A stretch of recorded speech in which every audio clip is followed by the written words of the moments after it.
home to a conquering lion of the tribe of X. And we are celebrating as much a prince who is the son of a lion's cub, Tewodros.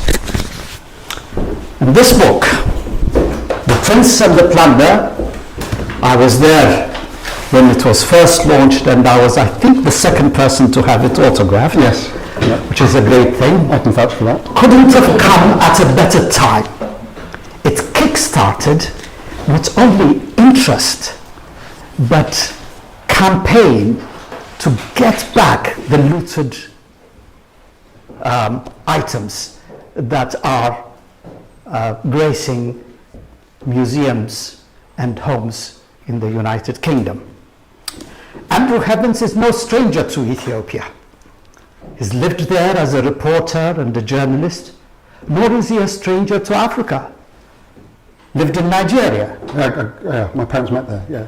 Your parents met, and so you were born in Nigeria? Almost. Almost born in Nigeria. I was born in Bromley, but almost, yeah. Fantastic. This is fantastic. So without further ado, I'm going to sit down and ask Andrew to tell us more, to brighten our interest, and so that out of this will not only come out the sale of his book, but the interest to demand the repatriation of the remains of this prince, who to many Ethiopians is none other than a prisoner of conscience. Now, there is a law in this country that human, not a prisoner of conscience, prisoner of war, I wanted to say. In this country there is a law which says museums cannot keep human remains for more than 100 years. He's been here more than 100 years, not in a museum, but buried in a palace. So we want him back for the good of Britain and for the good of Ethiopia. I think he deserves that. Over to you, and Engineer Fasaha will come now, and he will be leading the question and answer session. For now, thank you very much and have a good day.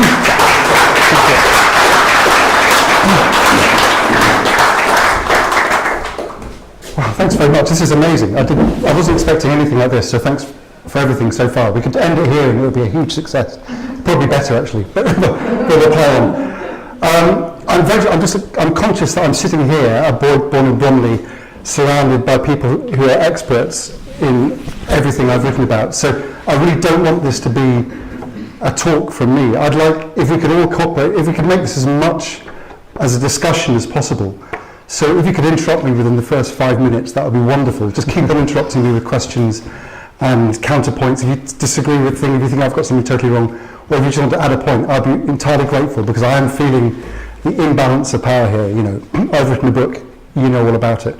There's one thing, I'm conscious that I think there's a minority of us in this room that may not know the basic story. Can I assume that you all know it, or would anyone like to have a go at giving the 1 minute sub-Wikipedia summary of the story of Alemayehu?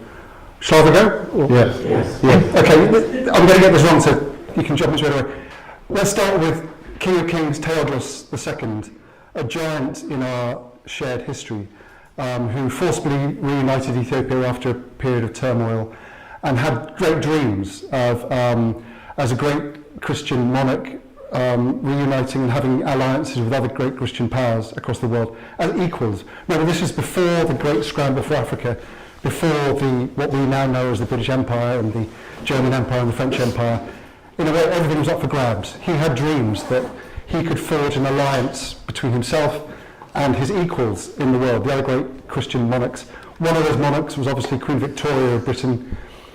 He wrote to her. He forged a very strong relationship with the first two major British figures that turned up in Ethiopia, Plowden and Bell.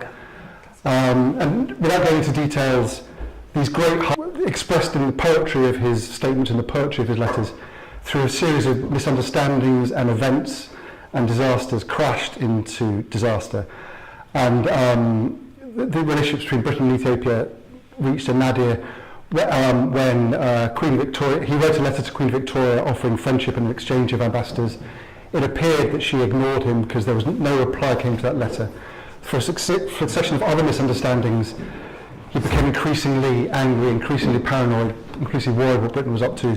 He imprisoned pretty much every European on his territory apart from, let's say, the majority of Europeans on his territory, including missionaries and envoys and proto-diplomats. This was finally woke Britain up because it couldn't stand this insult. It was trying to maintain its status in a world where it had India and was desperately trying to keep hold of India. So it couldn't be seen to be belittled by what it saw as some petty African monarch. So good condition. Tewodros, it turns out, had looked after them pretty well. But anyway, freed the prisoners, had one last charge onto the top of Meqdela. Tewodros took his own life rather than face the humiliation of defeat. British troops then rampaged across the surface of Meqdela, grabbing the treasures that you referred to earlier. And that left them with a dilemma. Most of Tewodros' followers had gone, but there was his family, his young wife, and his one little boy, 6-year-old Alemayehu. So the British said, well, what are we going to do? We can't just leave them here. They thought that Alemayehu might be murdered by Tewodros' successors. So they picked up Alemayehu and his mum and charged out of the country. Alemayehu's mother died on the way back, leaving just the little boy to go back to Britain. So they took him in a matter of days after all that turmoil, after his life had exploded, and plonked him on the shores of Plymouth, pretty much exactly 155 years ago today, give or take a week. So, my book tells the story of that early failed romance between British and Ethiopia, between Britain and Ethiopia, the violence of the attack and the looting of Meqdela, the loot that was brought back, and the little boy that was brought back. And we won't go into his full story, but he landed here in Plymouth, and not to give away too many spoilers, he lived the rest of his tragically short life. Not all his life was tragic, but it was tragically short in Britain, with a few other excursions. So that, in a nutshell, just in case you didn't know the basics, that is what the book's about. And it tries to tell that story. There's been a lot written about the military campaign because there's a big industry in military history in Britain. There's been a lot written about Tewodros just because you can't ignore Tewodros. He's a giant, in both Ethiopian and obviously mostly in Ethiopian, but also in British history, because he had a lot to do with our relationship with Africa, and really stands up as one of the first people to challenge Britain in its imperial charge, in the years building up to its imperial charge. But very little has been written about Alemayehu, and I think for the basic reason that we're talking about a 6-year-old boy who among us at the age of 6 had written a memoir, stood up and had his say, left a mark on the world. As a young child, you don't leave much of a mark on the world. So that's left a dilemma for historians. How do you tell the story of a little boy who didn't have a chance to tell his own story? So that's what I've tried to do by stitching together what I've found, and that's hopefully what you read in the book. And there's so much in this story that I thought today, so we're not just talking for the rest of the week, I would do a boiled-down version of the British Museum's History of the World in 100 objects. Most of those are stolen. We're going to do a history of Alemayehu in 10 objects, which we're going to whip through. First of all, did I get anything wrong? No. Is that the basic Wikipedia? But he was not only boy, there were others. Yeah. What kind of way was he? And their descendants, the other children, their descendants are here today. There was not only one boy. There was Mashasha and... Martin. Sorry? Dr. Martin. Yeah, there were many other children as well. Yeah. So not only from Tewodros' family, but one of the things I was surprised to find out is that this was not the story of one child. The British then put Tewodros back with them. If you checked the boxes and the baggage and that came down, there were children stashed all over the place, and were desperate. In fact, that there's almost nothing left of them at all, apart from a few mentions in surveys and that kind of thing. So if anyone out there is a better historian than me, and that is everybody, please go and try and find the other children, because they must still be here. Their traces and their descendants must be still around us. So okay, that's the story in a nutshell. I want to start by an apology that I think there's one big misleading thing about my book, which is the fact that it's published by a publisher called the History Press, which suggests that this is a story about history, which suggests that this is a story about something that happened a long time ago, which suggests that it has nothing to do with us, that it's out of reach, you know, William the Conqueror, cavemen, you know, history, how interesting, nothing to do with me. I just want to get that, this shouldn't be a history book, this should be a story about us now, because Alemayehu is just out of reach, he's almost within reach, you could almost touch him. If he was here today, he'd be 162, which, you know, isn't that old. But the great Ethiopian British poet Lem Sisse measured the distance between us and Alemayehu as 2 grandfathers. That's not far. In possibly one of the most photographed people from that era. If you just go to Google and type his name in, you can follow his story just by looking at the pictures. So that's Alemayehu, born in 1861. Anyone recognise this lady? This is Princess Victoria of Hesse and Bahrain, also known as Victoria Mountbatten, also known as the Marchioness of Milford Haven, also known as the granddaughter of Queen Victoria. She was born just 2 years later on 5th of April 1863.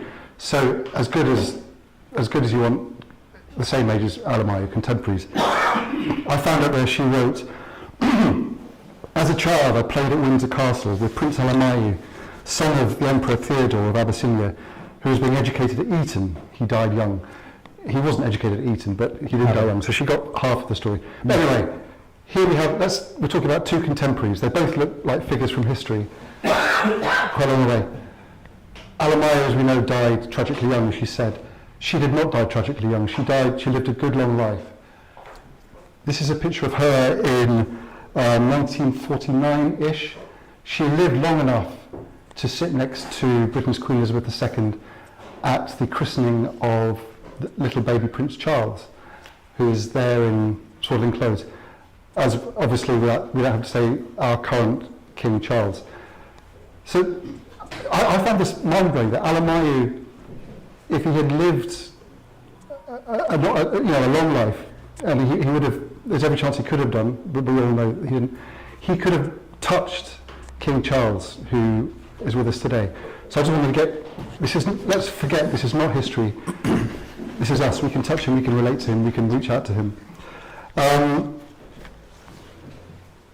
Writing his, as I said, writing his story had many challenges about how to write about someone who left so little behind him. Actually, as I did more and more digging, I found out that it's not quite true that he wrote nothing. I've found up to 5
heard this bit of writing, I feel connected with Alemayehu, but I'm also reminded of the distance that we have from Alemayehu, that essentially everything we know of him, pretty much, even the things he wrote, were through a barrier or a filter of the British society he was in.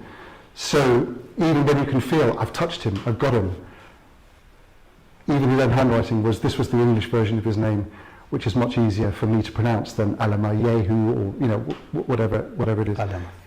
So no, object number one.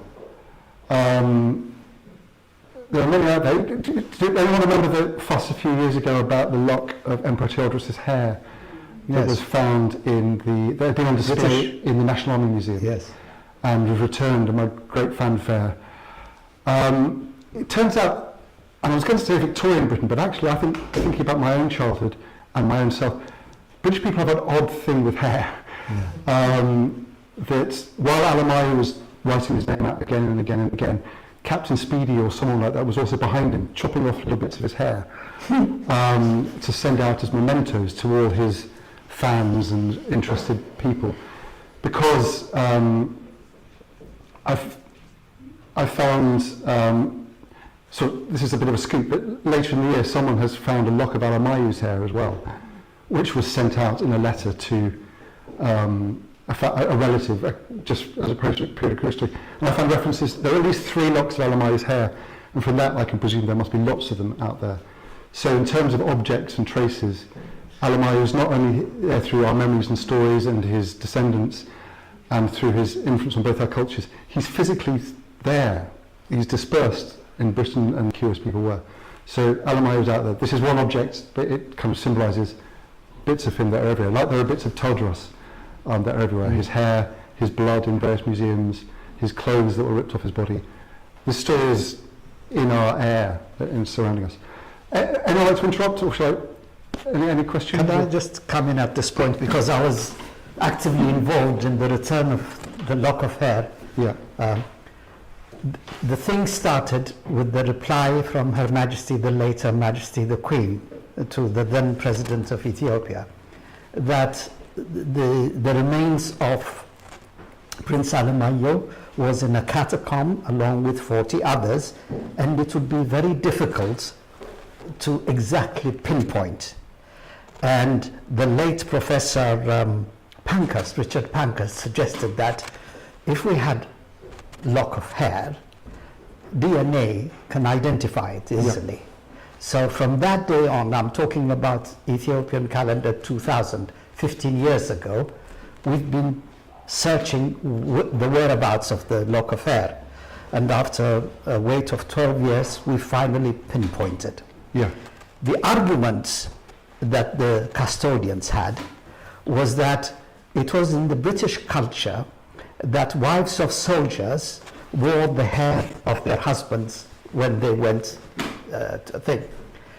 Our thing was to display part of our emperor who died, and he wasn't killed, is a disrespect to Ethiopians. Just so that it was in an exhibition, it was in a glass case. It was in a glass case. It wasn't a hair, it was an image of the hair, wasn't it? No. The actual hair was in a cage, right. And they immediately, the custodian of the museum happened to be married to an Armenian whose dad was His Majesty's goldsmith in Ethiopia, and he's been telling him that Ethiopia doesn't care about objects of the past, about history, about this and that, because he knew what the revolutionary Mengistu Haile Mariam has been doing.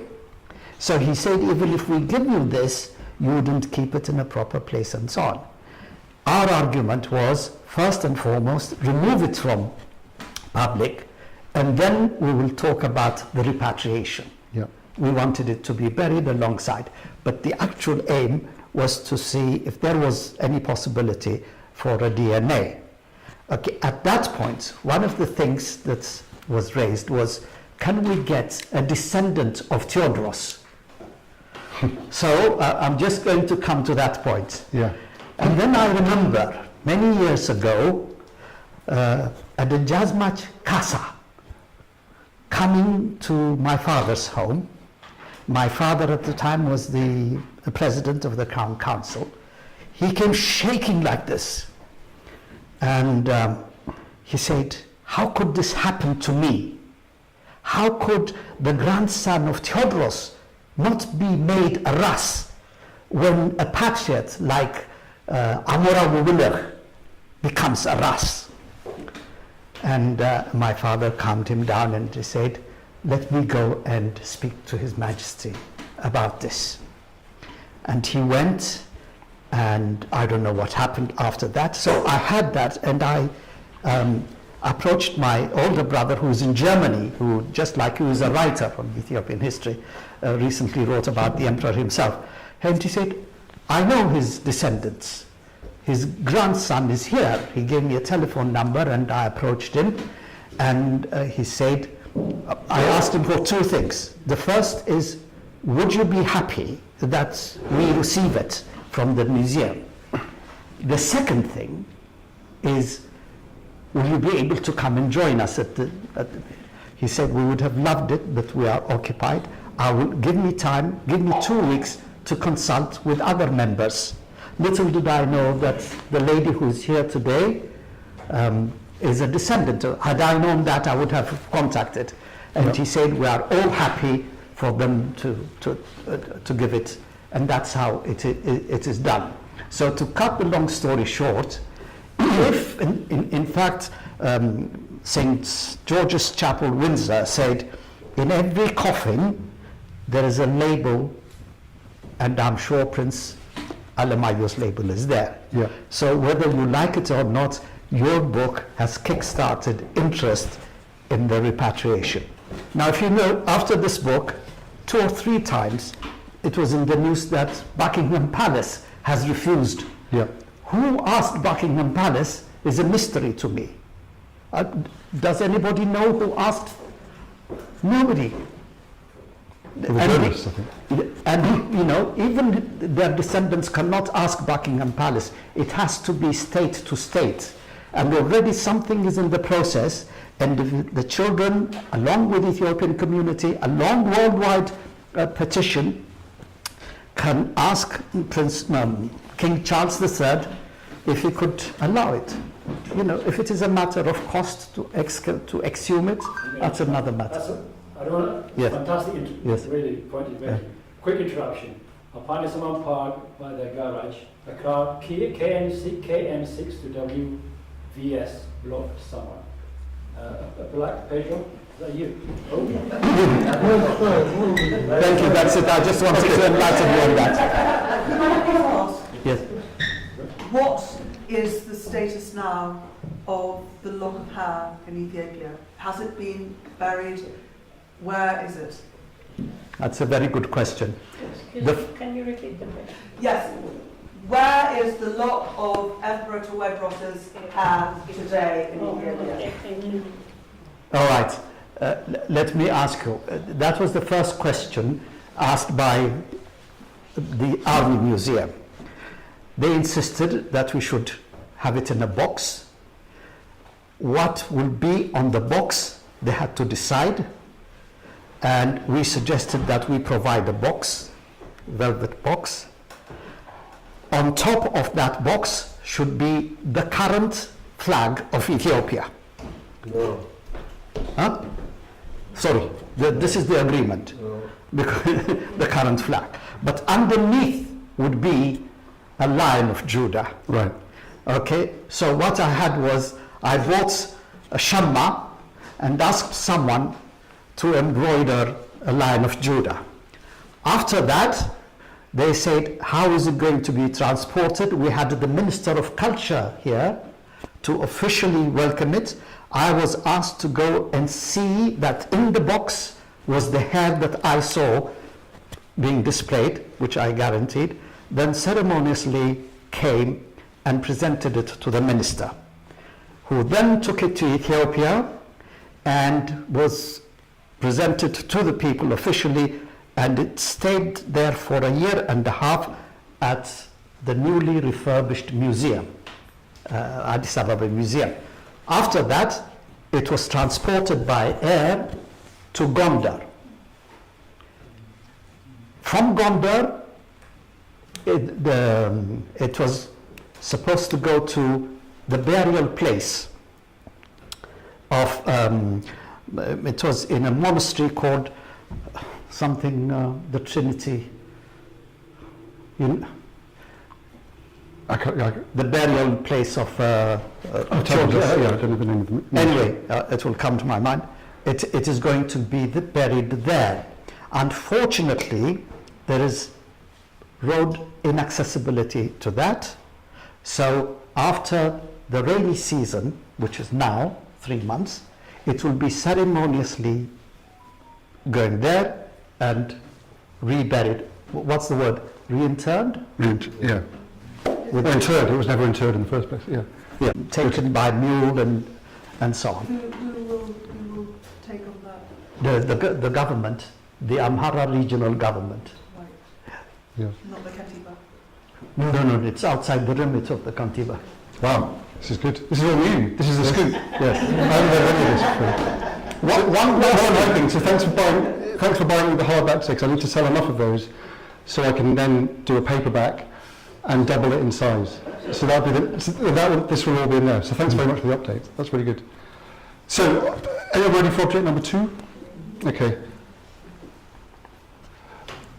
I get, for me, the dilemma of how to write about a boy who didn't write his own life story.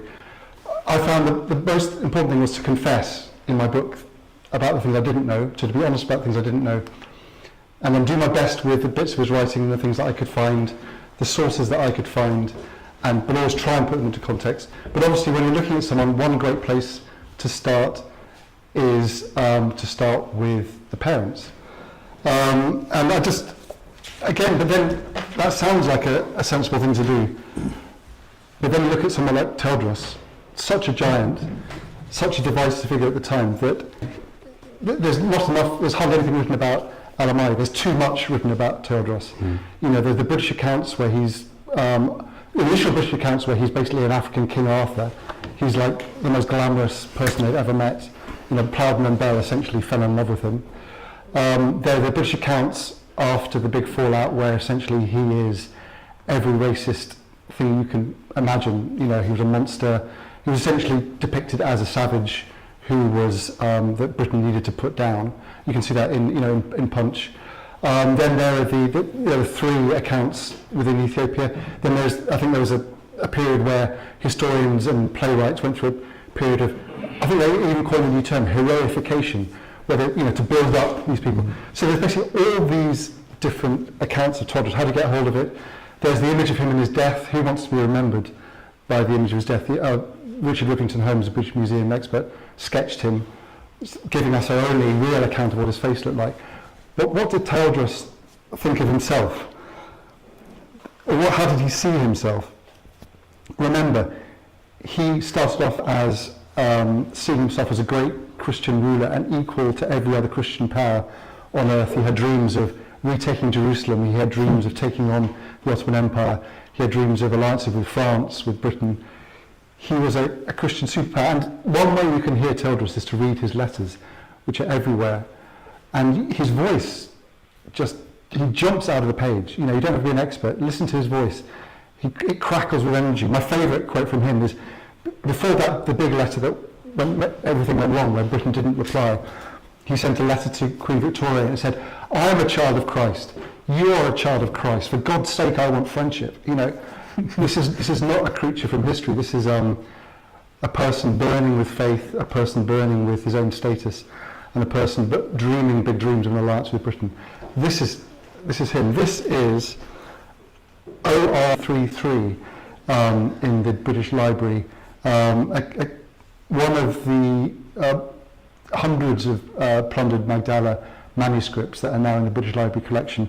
This is OR733, a selection from the Gospels of Matthew and Mark. And as you know, Ethiopian manuscripts are filled with notes and history and interesting, divisions of church property. This one has a breakdown of the book's history. It says this was written for Tewodros, the orders of Tewodros, and includes a portrait of Tewodros. And there's not much probably talking about it, but just look at him. This is Tewodros. This is the amalgamation of sacred and earthly power. What I find particularly interesting, we all know that Tewodros was associated with his artillery and his guns and his military developments. Look at the iconography of this. So, you can see that he has guns on either side of him, as well as the angels and his officials. So I think when I was trying to understand why did Plowden and Bell, Britain's first representatives in Britain, in Ethiopia, two guys who I instinctively have fallen in love with myself. I think they were, if only they had stayed on, what a different relationship we would have had. This is the man they fell in love with. This is the British-Ethiopian alliance that could have been before all collapsed. And you can see Tewodros' voice speaks through his letters, how he saw, forgetting all the other depictions, shine out of this manuscript, which you can go to the British Library now and see. OR 733, remember that. Just go and ask to see it. That's his... Then Alemayehu himself, what did he leave behind? A handful of letters, handful of signatures, other people's memories. He left a couple of objects. And does this chain look familiar to anyone? Yes. Essentially, as I said earlier, Alemayehu was one of the most photographed, engraved figures from that time because he was such an exotic figure in Britain. Everyone wanted his portrait constantly. He developed his own iconography. His dad had the guns and the royal regalia and the sacred regalia.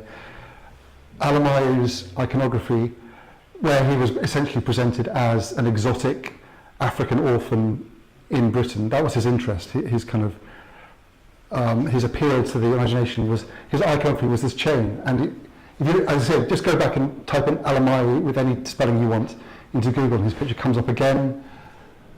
This is the first portrait of him, as far as I can tell. The British troops had a photographic unit with them, and this is, I see this as essentially a portrait of trauma. This is days, if not hours, after this little boy's world has exploded. He's lived all his life in this flat-top mountain in the highlands of Ethiopia with one fixed horizon, where his dad was king, his mum was beautiful queen, he was the prince of all he surveyed. Suddenly he was wrenched out of that. His dad was dead, his mum was soon to die. His horizon shifted. He was put on a steam train, a steamboat. But before that, he was put up in front of a camera and posed. As you can see, he's also been asked to pose. The bigger picture shows there's a big shield here. He's being posed with items of the plunder from the expedition. This is obviously the sword. The shield would have been too big for him. And here we have the first sighting of him with his necklace. I don't think... Sorry, can I ask, are you sure that that's... Sorry? How are you sure that that's him? Because he doesn't look like him. And there are other pictures when he was on the ship that... Yeah, there are pictures... Well, first of all, the picture is labelled as Prince Alemayehu of Ethiopia in the official records. There's the iconography, there's the chain. Look at the pictures I'm about to put up, look at his hair at the moment. I think it looks like him. Do people think it's a different boy? Yes. You think it's the same boy? Yeah, I stand to be corrected, because that would be... I've The been... chain is not individual to him, because it's a common thing that Ethiopians wear through the right. With that particular design? The one you showed before was a little bit more, the one that was on him. That one looks a little bit more than one that was on him when that happened. He was quite little, I think it was less than 6 at the time. So that looks similar.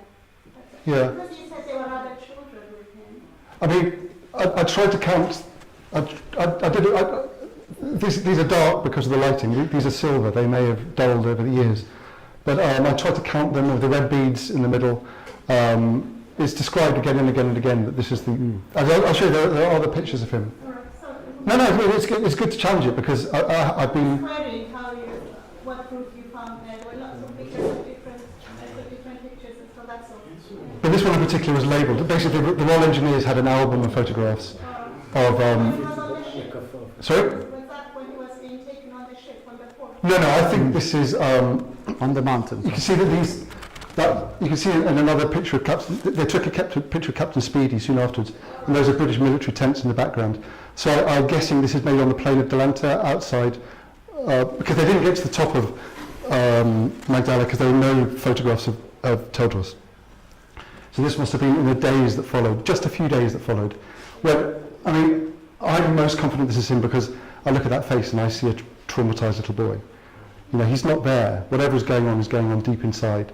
And I imagine that that's what you look like when your world has exploded and your parents are dead and you're surrounded by these weird aliens, right?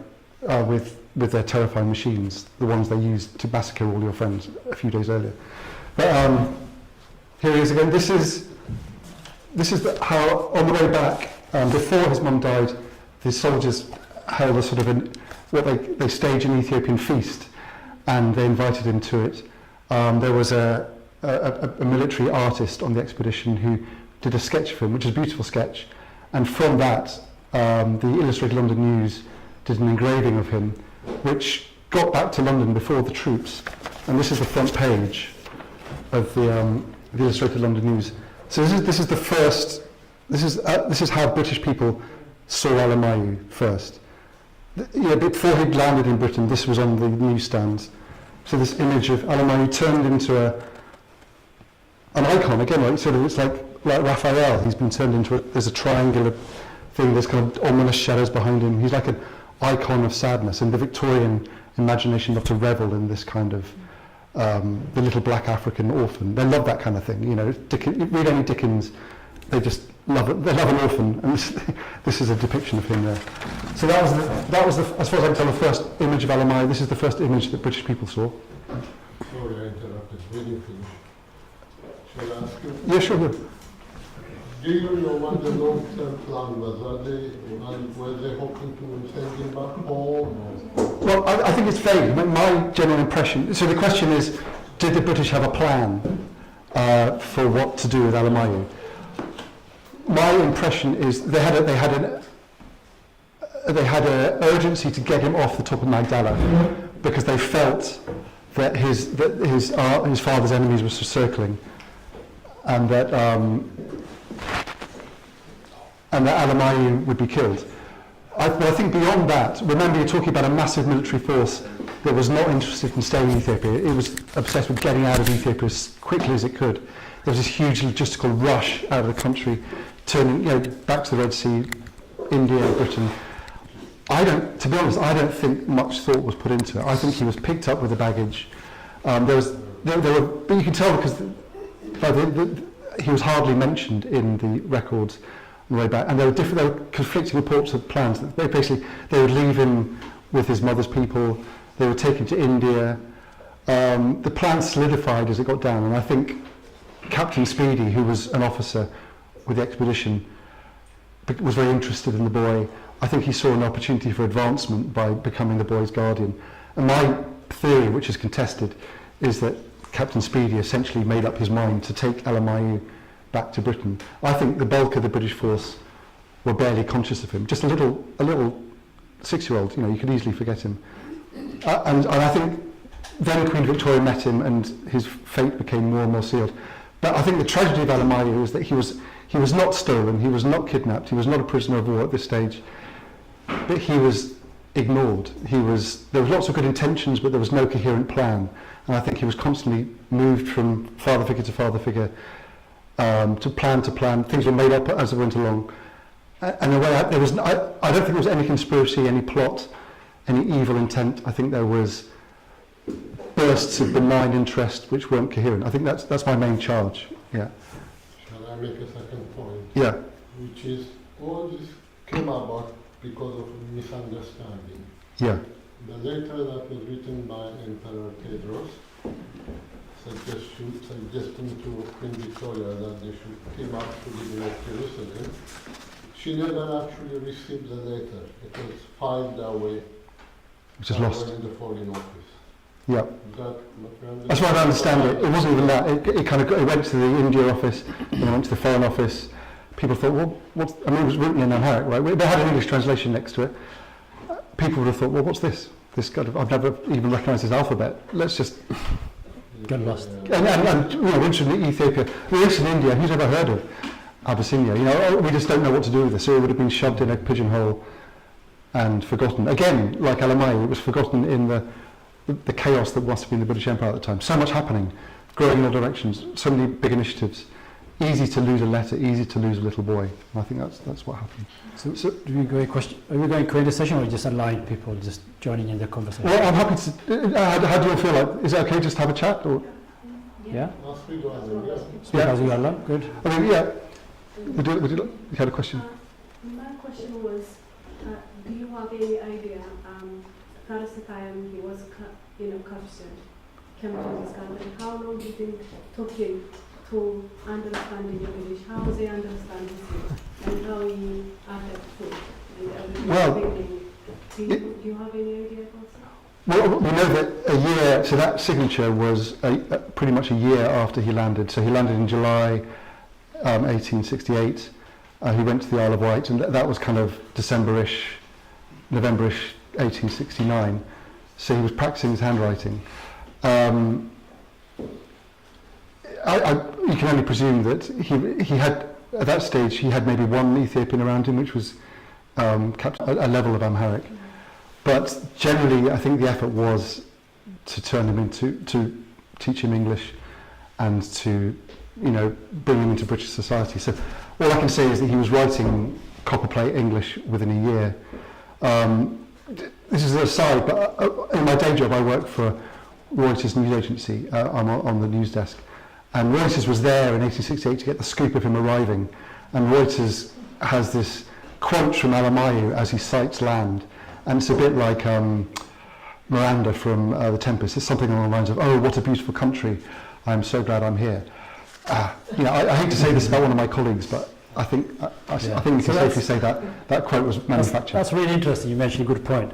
So he came back with the crew, the army, etc. Yeah, He was allowed to stay with Captain Speedy. yeah, So they came straight via Plymouth to Isle of Wight. Is that yes, right? yeah. And then he was teaching him at home. Is that right? Home teaching? What was that like at the start? At that stage, it seems to be home teaching. Someone has referred to a school, but I don't think he went to school in the Isle of Wight. I think it was Later he did. Is that right? He went to school later. Yeah, yeah. He went to Cheltenham College and very close and rugby school. I don't want to interrupt your thing, but Yeah. But that's quite interesting. Yes, he was. Yeah, and there's an article later actually. Is that he met a missionary from a Quaker. It's called a Quaker evangelist came along to meet him, and by their testament, they were saying that he had started to forget to read Amharic, and that he was reading well from the English Bible. So his mother's last wish, according to an eyewitness, was that he should keep up his Amharic lessons. That didn't happen. But I'm guessing within a year he was speaking basic English and writing basic English. Yeah. To read it. Is there, Sorry, go on. is there a record of his schoolwork at all? Yes, I'll come to that. Yeah, yeah. In the slides. It's, yeah, what I want to do is to eventually lead on to. Okay, so there are more depictions of Alemayehu. Just tell the story. This is him on the way back. So remember, this is on the. Sorry. He was going to ask a question, but you'll do it afterwards. Okay, carry on. Fine. So remember, spent his whole life with a fixed horizon on the top of Meqdela, picked up, taken down. His mother dies halfway down. He's taken. Must have imagined this time he first saw the sea. You know, his first vision of the sea. The British had laid a little steam train on the coast of the Red Sea. Imagine that, we're talking space age technology, right? Suddenly he's plumped on a steam train, travelling at scary speeds to the coast. He's then put onto a steamboat up to Suez. His retinue is gradually melting away. Essentially, there's just him and Captain Speedy at this point, plus Captain Speedy's one servant. In those days, this was the year before the Suez Canal, so you couldn't use that. So he got put on a train to Cairo, another scary steam train. From Cairo, another scary steam train to Alexandria. And we're talking, this is days, you know, a mind-bending speed, it must have been in those times. Then in Alexandria, put on another steamboat, which went into the Med and stopped off in Malta. which was then a British possession, and had one photographer. And because everyone wanted a picture of Alemayehu, he stopped off at the photographer in Malta, had his picture taken. The person who lent me the story thinks that Alemayehu looks sad in this picture. I think he looks furious, personally. Angry. Yeah, I think he's sitting there thinking, I'm the prince, right? What the hell are you doing to me? I mean, that's my impression. I don't know. Weirdly, there's another picture where they dressed him up in these clothes. Again, see the chain. There's another picture where they bought a little European outfit for him in I've Suez. seen that one, yes. And when I look at that picture, I see a shrunken, scared little boy. Yes. Here I see a furious prince. But Was that Cameron as well? Another Cameron? this is the society photographer in Malta, whose name I've forgotten. Right, okay. So this is on Malta. Yeah. So he's on the way to Britain. He lies in Plymouth, and see the chain again. This is a miniature that Queen Victoria. Seeing the chain again. So Queen Victoria fell in love with him. She was a deeply passionate, sentimental woman. So she had mementos of Alemayehu as well. This is in the Royal Collection.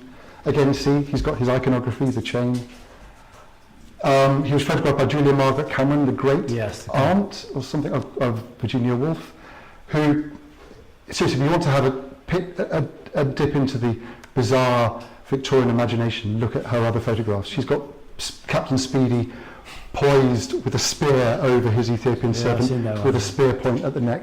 This kind of weird pornography of violence and sentimentality. So they're trying to create an image. What was it like at the time? And here we have Alemayehu again, posed with plunder. The shield in the background, the sword here. Technically, some of the most beautiful photographs from the Victorian era are the photographs of Alemayehu by Julia Margaret Cameron. This is Captain Speedy at last. Again, Victorian and British people like hair. They also love dressing up, even to this day. So Captain Speedy loved dressing up in what he saw as authentic Abyssinian warrior outfits. So he was only like 6'7", and he'd be walking around Victorian Britain dressed like this. I don't know what you. Yeah. But just to add on that one, I think he was seen red beard, red hair. Yeah. So a 6'2", 6'7" guy with bright red hair. Not someone you would see as a British fellow. No, someone. And this is Queen Victoria's first vision of Alemayehu, is Captain Speedy walking hand in hand up the beach in Isle of Wight. So you talk about this giant, fancy dress obsessive, holding hands with in her eyes, poor little African orphan. She fell in love with this image. This kind of plays into every Victorian imagination you can think of. And it was Queen Victoria that fixed Alemayehu's fate. She said, Captain Speedy, you are his guardian. British government, you will give him this money every year to look after Alemayehu. The same amount of money that they had every year through his life until he turned 18. That amount of money has just gone out of my head. But it's in the book. And Speedy is not related to any royal bloodline, anything at all. No. If he was looking for advancement, this worked. Yeah. He had basically latched it onto Alemayehu, and within days he's got a personal audience with Queen Victoria. So anyway, okay. I'm sorry, can I just get something clear, very clear? Yeah. In as far as Ethiopians are concerned, Prince Alemayehu is none other than a prisoner of war. Right. All right? But through your description, there's nothing to suggest that. Because I don't see it as clearly as that. I can agree that. Yeah. But why would an expeditionary force go and grab a 6-year-old and bring him to England without the consent and knowledge of the British government? Because I think there's this motto that we have as journalism that always look first for cock-ups rather than conspiracies, right?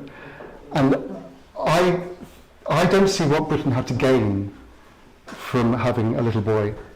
I don't see, if there was a plot to kidnap a prisoner of war, there must be some significant reason why the British government wanted to plot that. And at this stage, from reading the government, Britain had had enough of Ethiopia. Basically, they'd had these two dreamers, Walter and Plowden, who described this wonderful relationship that Ethiopia would be a land of milk and honey and gold and diamonds and blah-de-blah-de-blah-de-blah. And all they got out of it was an expensive and embarrassing war. And there's actually there's a memo from the Foreign Secretary that said, our Abyssinia policy from this day on is to have no Abyssinia policy, as in good riddance. They've embarrassed us, they've cost us dear. So I can't see anything that Britain had to gain from kidnapping a little boy. What I think is much more likely, because you see, things just go wrong, right? And big plans collapse and things happen by accident, is that this little boy was picked up and there was an initial plan to get him away from his father's enemies, which is agreed by everyone.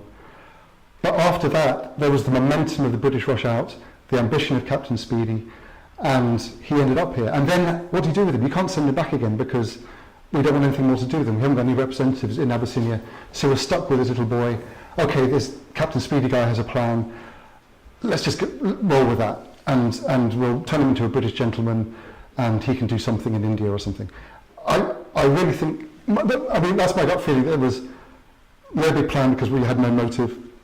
There was just chaos because the British Empire grew through succession of chaotic jumps, and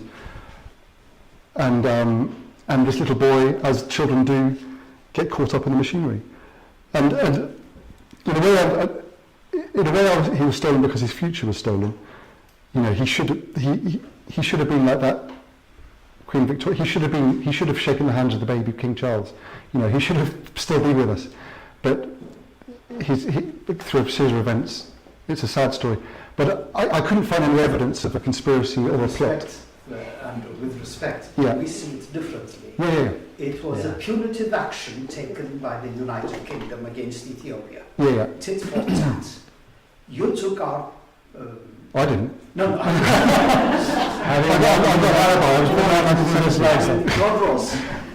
Tewodros had the audacity to take British hostages, so we will show him. I don't know how far you've got on this in your slides, but I think that's, This is what Ethiopians think. Okay, I just haven't found, if that was true, I would expect to find someone saying that, and I could... Okay, then what, I can't see the link between people, what's his name, Speedy taking Alemayehu. Yeah. If that is a case of a British gentleman loving to take him and Protect him. protect him, being his guardian, that's fostering. Yeah. Okay, so that I can accept.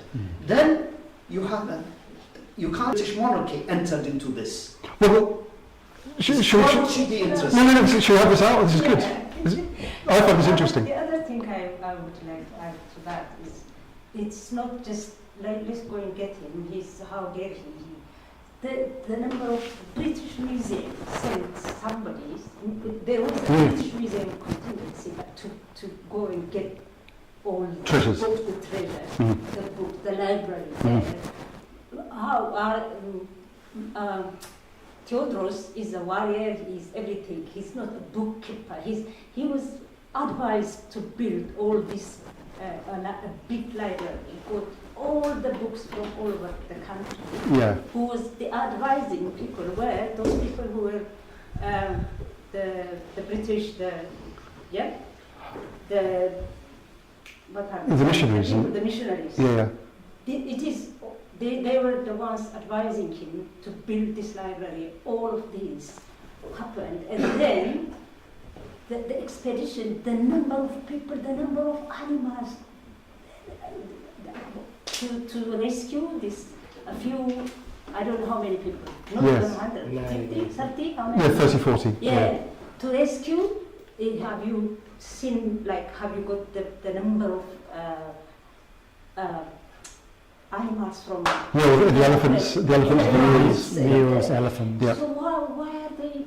Why was the expedition so big? All the big expedition is to get the British, everybody, every Western country up to even now, the main thing they want to get from Ethiopia is the books, the manuscripts, the information from the first queen, the other queen, the queen... Queen of Sheba.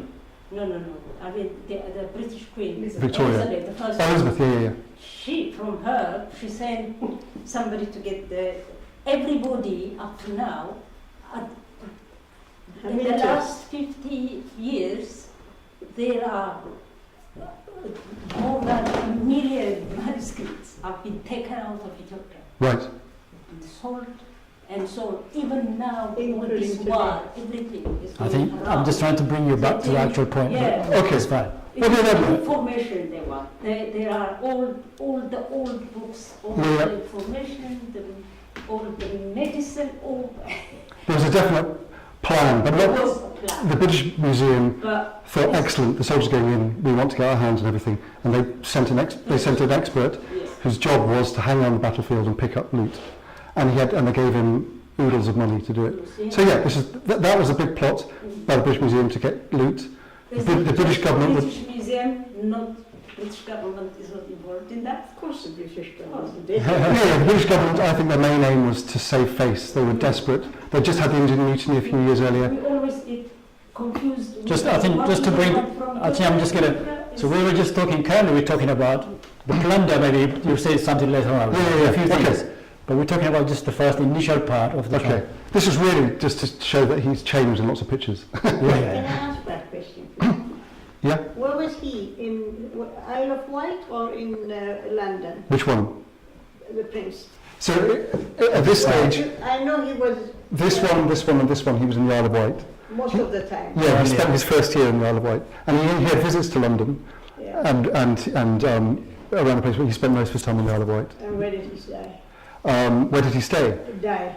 He died in Headingley, outside Leeds. Leeds. Yeah. One Holland Lane, Headingley. Yes, initially he was. That's a spoiler. Did everyone know he died? Is that all right? No, that's not a big. Sorry. So yes, the initial part was in Isle of Wight, visiting Windsorcastle, London, wherever. Yeah, Isle of Wight, And then schooling after that. India. And then he comes back, Sean some years Connery, back.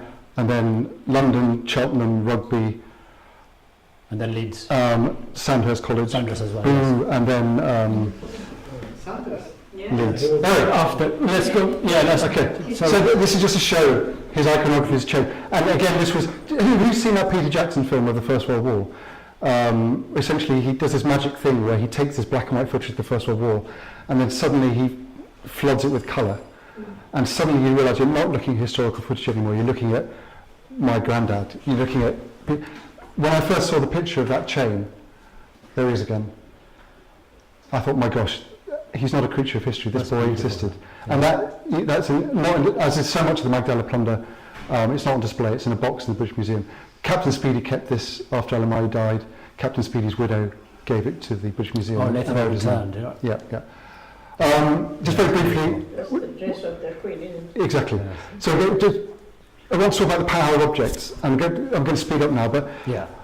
I think I lost both my parents over the last few years, and I'm sure a lot of you have done the same, but there's this moment when you go back after the funeral, you go to their house and you go through the cupboards and drawers and you pick out their broken costume jewellery and their shirts and their jackets, and this is the proper treasure, right? This is how you relate to your parents. You know, I have my father's jacket, my sisters have my mother's dresses and their jewellery. There's evidence from the letters that Alemayehu, remember a traumatised little boy whose parents had just died, forgetting all the other stories, we all know that has an inevitable thing. There are references in the correspondence that he wanted mementos of Ethiopia. He had very few. He had his chain, he had his mother's book of Psalms, which I'll whip through later. But as far as I can tell, he never got a chance to do what I did, which is to go through his mother's cupboards and pick up her jewellery, pick up her dresses. The reason that's so tragic is because all his mother's dresses and jewellery and possessions, something like, were wrapped up, sent to sent to Aden for some reason, and then sent to London, and they were put in the collection of what was then the South Kensington Museum, is now the V&A. And I had the privilege of going backstage in the V&A and looking at this dress. And I don't know, you know about Alemayehu's mum? Yes. Very little is known about her, I think. You know, she's more a symbol. You know, her name, Tewodros, beautiful gold, beautiful things. And there were sort of these totemic saint-like stories told about her. Sometimes they put this dress on a dressmaker's dummy, and suddenly she's there. The woman is there. And the thing that struck me, this is the thing about objects, to try and get close to the story when words can't. I couldn't believe these sleeves, so little, they're so tiny. She was, I think she was married very young. I insulted my daughter in the initial draft of my book by saying even my daughter couldn't have got her into this dress. She made me take that passage out. But these sleeves are really skinny. And then see how the dress has been altered. You know, there have been panels put at the top. She was married to Tewodros as a young girl. Some people say 12, 13, 14. She would have grown into her role, and as she physically grew into her role, her dress grew with her by these panels. And then look at the hem. It's it's ragged, and you can see discoloration of dust. You know, she was both a symbol of purity, beauty, gold. She was the queen, but she was very much a queen who walked on the ground. You can see Meqdela in this dress, and imagine if Alemayehu had a chance to do what I did, to go through his mother's possessions. But it's go through the V&A website, look for her names, and it's bizarre. You know, just necklaces, rings, jewelry. It's such an intimate experience to see her things, and this is something that was denied Alemayehu. So that's object number 4. Oh, and I love this. That there's this big campaign to free the Meqdela loot and get it returned to Ethiopia. This dress has already escaped because it's been picked up by modern dressmakers, and you can buy this dress today on the internet. I just love the fact that the V&A can keep hold of it as long as it wants. It's too late. The dress has scarpered. It's out there in the wild. No. This is a reference to his prayer book and the visit by the Quaker, but I think we're running short of time. But her prayer book is also in the British Museum in a box. There's no image of it.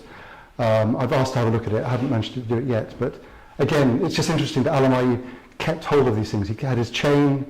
He had his mum's psalter. You know, the Book of Psalms, obviously a key thing for any Ethiopian Christian.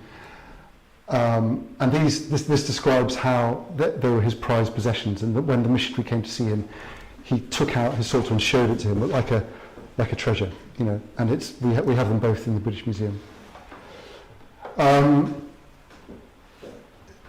The story is often told of Alemayehu leaving Ethiopia behind him and starting a new life in Britain. Obviously, as we have today, we know he left a family behind him, and I'm really honoured that some of them are here today. But his grandma, again, this brings the story away from abstract kings and queens and figures of history.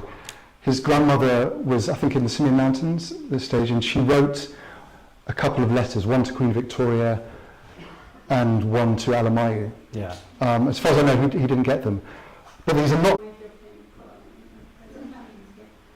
look for it was a little book written by some, I don't remember who it was, but he did a lot of research on this and wrote about Alemayehu. And one of the things he said was, he did receive the letters. He's what? He did receive letters. Oh, really? There was contact made, yes. So which book? I haven't come across this book. I've tried to find it, I lost it. It's a small book, it's been printed during Okay. former kings. Well, it'd be wonderful if you did get them. I mean, other Ethiopian, fellows could look for it in the future. I don't know. I've tried very hard. So he has. So in there he said there were some letters that he received, and then he started to, really question a little bit more about his, background, and that there was a bit of hope there because it was cut off from everything. That would make sense. And that makes sense because Ethiopia was all over the place during Asian times, and that was a big surprise. It was quite a surprise for me that they managed to get a letter to or contact him in some way, whether it's a letter or something. But that's amazing. Can I just read a short passage from the translation? You can tell me whether this translation is any good. But all I wanted to communicate the fact that this is not a queen or queen mother writing to another queen. This is a grandma writing to her grandson, and this always gets me every time. My dear child, my dear, how are you? Ever since we parted until today, why did you not send me a letter? The amount of time my grandma would send me a letter saying, you never write. Yes. Whilst I die in grief and in mourning, I have no other son, no other hope but you. Now quickly send me a letter providing your likeness and a picture so that I may see it. May Christ enable us to meet. Amen. Be friendly towards the British Queen, the Russian King, the French King, towards all kings. Send letters. All the people of Abyssinia are waiting for you, are desirous of you. Be wise, open the eyes of the people of Abyssinia, for they have become blind. Open up science for them, let them not remain thus, blind as they are. Signed with her name.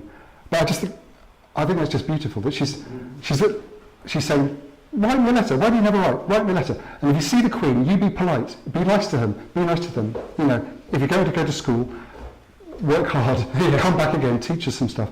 But essentially, this is not, again, I said again and again, this is not, it is possible to see through the fragments of history and to see real people, a real grandma writing to her real grandson. And I really hope he got it. Yeah. Yeah. I'd love. I didn't see evidence of that. And he did try to come back in the end, I guess, but and he didn't quite make But something maybe you could say later. But I'm just going to rush through these.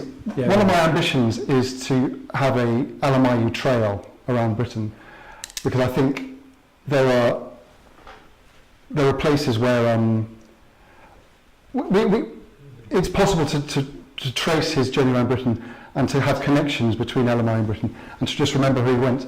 And so, just a brief story, he went to the Isle of Wight. Captain Speedy was ambitious. He was always connected with ambitious father figures. Captain Speedy got bored of the Isle of Wight. It's lovely, but I can imagine, you know, a thrusting young officer. He got a job as a police official in India. So again, Alemayehu was on the move. Mediterranean, Red Sea, Abyssinia on his right-hand side this time. India. In Oud, which is on the northern India, Speedy got bored again, moved on to the Straits colonies, so Malaysia, Singapore. The British government, through the Chancellor, suddenly woke up that they were basically paying a lot of money every year to fund this officer's dash around from job to job to job. So they suddenly stepped in and said, this is not good enough. This boy is running wild, can barely read, is not very good at school. We need to take more responsibility for him. We're going to step in now and take him away from your custody, Captain Speedy, and place him in the guardianship of an English teacher. Poor boy, we're going to put him through the English boarding school system. So, and imagine, so the trauma, he's lost his mum and dad, he's got some form of family with Captain Speedy who marries, he's got a guardian who at least is, and basically almost forcibly handed over to Jex Blake, who's the headmaster of Cheltenham College. This is Cheltenham College here, and you can go there, look through the archives, and this is his signing in book. And if you want to, you can follow his progress through his lessons, which class he did. He's listed in which class he was in, what books he read, what books took home. Turns out he wasn't particularly booky. He loved sports. He tried hard at running and all that kind of thing. So he was going more towards the schooling that would send him to the British Army. His new headmaster, surprise, surprise, was an ambitious, thrusting Victorian gentleman who got bored of being in Cheltenham and got a new job as the headmaster of Rugby. Who's this, Jex Blake? Jex Blake. Right. An amazing figure. Queen Victoria was mortified that he was growing up because Jex Blake had 8 or 9 daughters and thought that they would force Alemayehu to play with dolls. 9 daughters, Alemayehu moves in. Yeah. It turns out that the Jex Blake daughters were some of the hardest, coolest women in Victorian Britain. They were proto-suffragettes. They were suffragettes before the Pankhursts.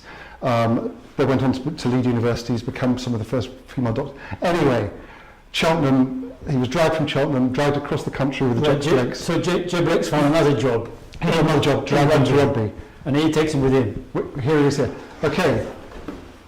So, remember, I'm grasping at straws. I'm trying to follow his story through. Who here would like to be judged by their school photograph? Who would like to have a historian poring over and writing 2 chapters based on what they're guessing from one school photograph? First of all, can anyone see Alemayehu? That's not easy to find him. I tried, it's not easy, but it took me a while to find him. Okay. But come on, I'll give Kashki flavor. No, there we go. Yeah. Okay, Where is he going? Okay, even the close-up. Yeah. Here's the close-up. 6. Yeah. Can you see it? Right there. He was hiding. Okay. Yeah. Can you see it? Okay, first of all, can you all wonder what it must have been like to go to school with this guy? What is going? Yes. You know the Adams family in Lurch? He's kind of, that's like hiding. I think he's I think he's subdued. I mean, to be the only black kid in the class and not to be able to spot him in the class photograph, he's hiding, right? Again, I don't want to read too much into it, but I have to. And that's rugby. That's 1876 in rugby. Yeah, as we know, one of England's top schools. This is the next year. Can you see? Look at that. Okay, here I cling on to hope because I think he's cheered up a bit. Different now. Yeah. To me, he looks like. Look how everyone's neat collars and ties. His collars all over the place. So is that Jake Rex?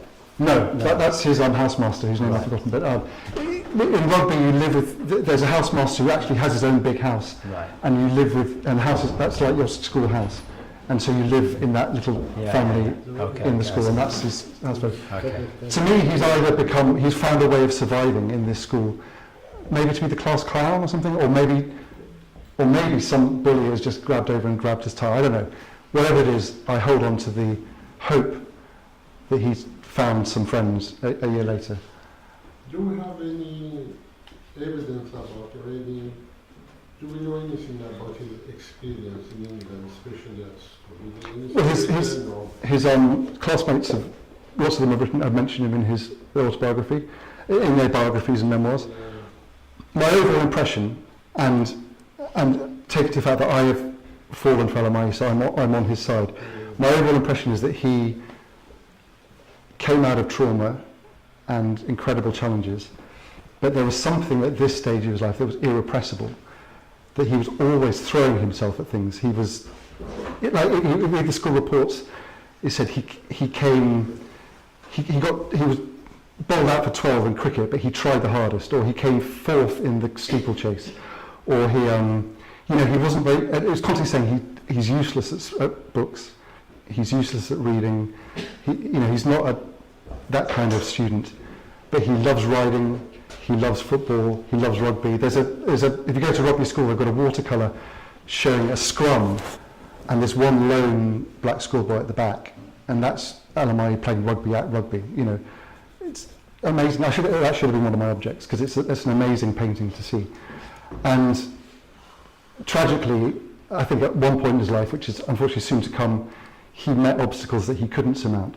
But I say to his credit, well, we'll see. It's coming. I think such as the reality of the British Empire, such as the reality of racism, the reality of what it means to join the British Army, the reality of being out of your country without a father, without a family, without any coherent plan for what to do with your future.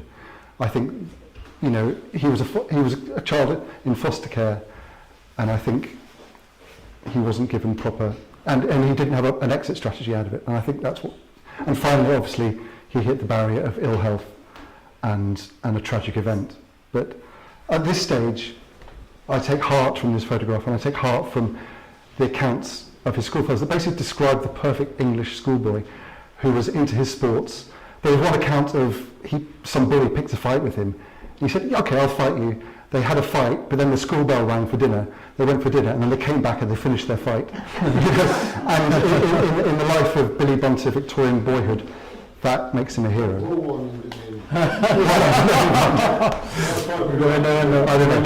I like him, and that's great. That's a lovely picture. Yes. Oh wow. He left school. What to do with a boy who wasn't very booky, who wasn't going to become a civil servant, who, because he's black, you have various assumptions about what he can't do. There's no way a black person can manage a white office, or a black officer could be an officer over white troops. What do you do with him? One idea was maybe to send him out to the empire where there are other non-white people, and send them out as an army is a good thing for a good active boy to do. So as he's a prince, he's an officer, right? So the assumption was school is not for him. He's not doing. Well, he's passed out of school. He's now 18. So he's 17, 18. He's good at sport, physical thing. Let's turn him into an officer, and maybe send him to one of the farthest reaches of the empire where there are people of colour. Right. He graduates from Thunders. Sorry for interjecting. So he graduates from Thunders. This is exactly what I'm going to show. So he arrives in Sandhurst a year younger than pretty much everyone else. The only black boy in Sandhurst, You've got his height. We've got all the matches of heights. Pretty much the shortest boy in Sandhurst. This means, I can remember, this means a lot when you're 16, right, 17. Sandhurst is still to this day notorious for bullying, but particularly in those days. People almost take a pride in it, sort of like, I survived Sandhurst, therefore there's a kind of English public school system that I got bullied, therefore I bully. It kind of goes down the chain.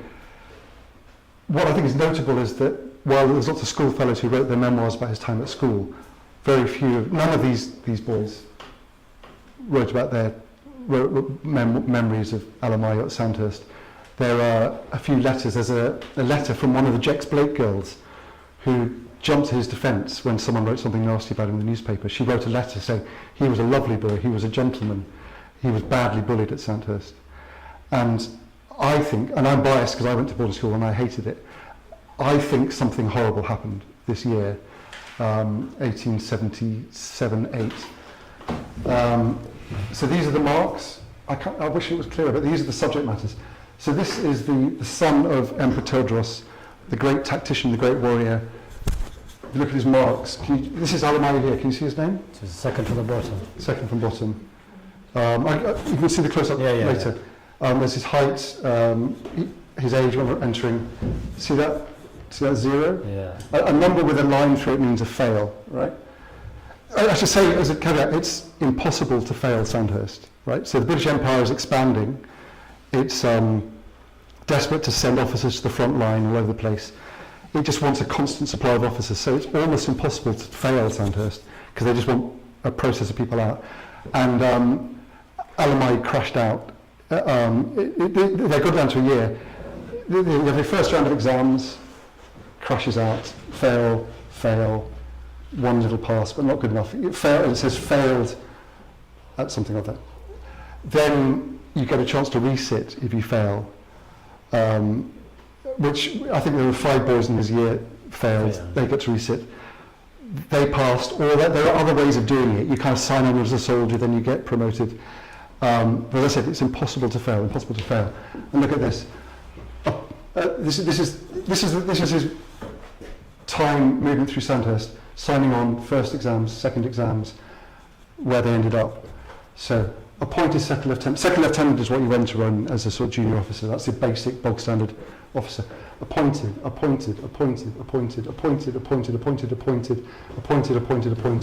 withdrawn.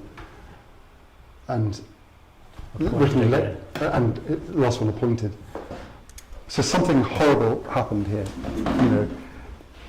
He wasn't bookish, but this isn't all about bookish. This is about riding and tactics and playing soldiers and that kind of thing. So he shouldn't fail really, but he shouldn't have failed. But somehow, I see evidence of a breakdown here, a nervous breakdown, a collapse, a crashing out of school. And it says withdrawn. So imagine the situation when he's in a foreign country without a plan. The one big plan, because he's not into books, is to make him a soldier. He's failed at that. What does he do? The government's at a loss, and there are letters between him and his guardian, and the guardian, the phrase is, he has a strange hankering to go home, which we say is out of the question, because there was a new emperor to get into military college, Cyril Ransom, and if that name rings a bell, he later went on to have a son called Arthur. Yeah. So this is the father of Arthur Ransom, the writer of the Swallows and Amazon books. Alemayehu remembered liking him and said, can I go and do some cramming with Cyril Ransom, who had moved on from Rugby and had a house outside Headingley in Leeds. And the government said, okay, we've run out of ideas. Let's try this. Let's maybe, get the basics, get English. Maybe we fail all exams, go and try again, resit. Yeah. Let's try. So he moved into, well, in my imagination, I thought, he moved into an old, dark Victorian house in Headingley, forgetting that this was the Victorian era, therefore it would be a brand new house. But he moved into a house in Headingley, and I think you all know what happened, right? He fell ill. There was one night on a Victorian winter, this is when he went out to go to the loo, loos are outside in those days. Something happened there, maybe he fell asleep on the loo, something like that. He caught a chill, which turned into a chest infection. He came back, took to his bed, and as far as I can tell, do you know the phrase "turning your face to the wall"? Don't know? You know, some people when they reach this, they decide to die, right? Yeah. And one can decide to die. As far as I can tell, he turned his face to the wall, and in November 1879, he died in a bed in Headingley. And Queen Victoria, then all the big Victorian emotions come in, all the former father figures come together, and lots of telegram zooming and letter zooming and great expressions of grief. Too late. You know, he's dead, hadn't even got to 19. And I went to, this is one of the, there's sometimes when you're researching, it's a glorious, you go to an archive and you can ask for anything. They bring you boxes of manuscripts. It's like Christmas. Every time they just bring you a box and it's got magic things in it. I went to the archive in Leeds University where there was a Cyril Ransom archive, and they've got an Alemayehu box, and they brought me the Alemayehu box, and I was going, and I thought I'd seen every picture of Alemayehu that there was through Google, and then I opened an envelope and this fell out, which This is soon after he passed away. Hours after. Yeah. So again, it's this Victorian obsession with death and the beauty of death and the romance of death. Queen Victoria wrote, and guess what which was split among the nursing staff. They took a death mask of him so they could get a. They wanted to have a bust, a sculpture of him, and they brought in the best photographer from Leeds. So this is the bed in Headingley where he died. He was put on a train to Windsor, and there are lots of quite beautiful descriptions of the funeral service, and you know what music was played. Bizarrely, it was the same. It was the Death March of Saul, which was the same music that the military band played to parade his mother to her grave. When they left her. When they left her behind. And dragged him on. You know, Yes. And he lies, as we were saying earlier, in a tomb outside the gates of St George's Chapel, Windsor Castle. That was later on. He was first buried inside St George's Chapel. Right. And years later taken out. There's a plaque where he was first buried. Okay. It's read, "I was a stranger." And you took they me. welcomed me in. Yeah. That still exists. It's still there. But then it was taken out about 2 or 3 meters outside. Yeah. And there's a kind of a mausoleum where he's A a catacomb. It's written there, near the It's inside the Yes. yeah. also in the garden of. Oh really? Okay. Yeah, where Okay. he was Was buried. formerly buried. Yeah. Yeah. I was going to add one more. I don't know if you've got more things to say, but interesting. I mean, it could be a link to this house too. So this is much later. Much later on, when Emperor Haileselassie came to visit in his Exactly. regent when he was Teferim. Teferimakon, Emperor Haileselassie, when he came with his regent. As a regent, he went to visit. Of course, he's Ethiopian. He knows this history, and goes to visit Windsor. Yeah. And he recognized the way it's been written. I think it was Alemayehu Simeon. Simeon, it was not quite. So he asked us, it should be written again properly. as Alemayehu Tewodros. Tewodros. Yeah. And then that's now, is it badged or something? There's a oblong of metal which they've bolted on top of it. So Yeah, I thought that's quite Yeah. fascinating story. Yeah. Thank you, Vifar. We didn't know that. Yeah, it was written with Simeon first. Alemayehu Simeon. Vicky, shall I ask one question? You go more. Sorry, go on. So madam, He was quite a young man at 18. Do we know that he had any romantic inclination? he must have done, right? Any kids running around from him now? I'm not a musician, but I would imagine that the racism of the time would have made relationships impossible. I mean, and there's a few articles in the press, but they're jokes. They're saying, let's match him up with Princess Blah, and it's kind of, who would think of marrying an African prince with her? But it's suggested as a joke. Well, I agree with you, but at the time it was, as far as I can tell, he didn't. Even today, Yeah. let alone in those days. Yeah. So there is evidence that he had So you got male friends that he wrote letters to. Should we go to Queen quickly? Or should we Can I just have I want the Queen stage, but quickly. How long he was ill? Do you have any idea how long? a matter of months, just a few months. Yeah. Can I? So for for me, this is Yeah. tragic beyond description. So I want to end on a happy ending. Yeah. To be honest, the whole reason why I called the book The Prince and the Plunder, I put the plunder at the end because I didn't want to end on his death. I wanted to have some feeling of life continuing, of future direction. And I went to One Holland Lane, and it was a 1960s bungalow. And I thought, disaster. After all this time, what a waste. And I went away again, actually. And then I think Lem Sisse said, no, I've seen the house where he died. And I went back again, and I went back to the 60s bungalow and knocked on the door and said, did this used to be a Victorian house? And they said, no, as far as I know, that this was just fields beforehand. Yeah. I thought, okay, I'm going to cut my losses. I'm going to knock on the door of number 2 Holland Lane, so I can at least get. So basically, it's a road with a line of Victorian terraces, really posh Victorian terraces, ones that you would die for in London. And then it's on a hill, and then it goes down a bit, and then there are the 60s bungalows down here. And so I went up to number 2 Holland Lane, which was outside the road, and I knocked on the door. And a lady opened the door, and I looked over her shoulder, and I saw a portrait of Alemayehu on the wall just behind her. And I found it very moving that. So essentially, what all that had happened is that when they built up the other side of the road, they changed the road numbers. So 1 Holland became 2 Holland Lane, and this was the house. And it's still there. And through all those years, because this woman was an academic and had taken an interest in local history, and she had an Alemayehu folder in her living room, she'd taken an interest in the history of her road. She had built there's a memorial to Alemayehu in St George's Chapel, Windsorcastle. There's a memorial to Alemayehu in the hall of 2 Holland Lane, Headingley, and I find that much more moving because it's there through love, Yeah. And I'm going to kick myself because I thought I'll take a picture. I took it from the wrong end of the hall.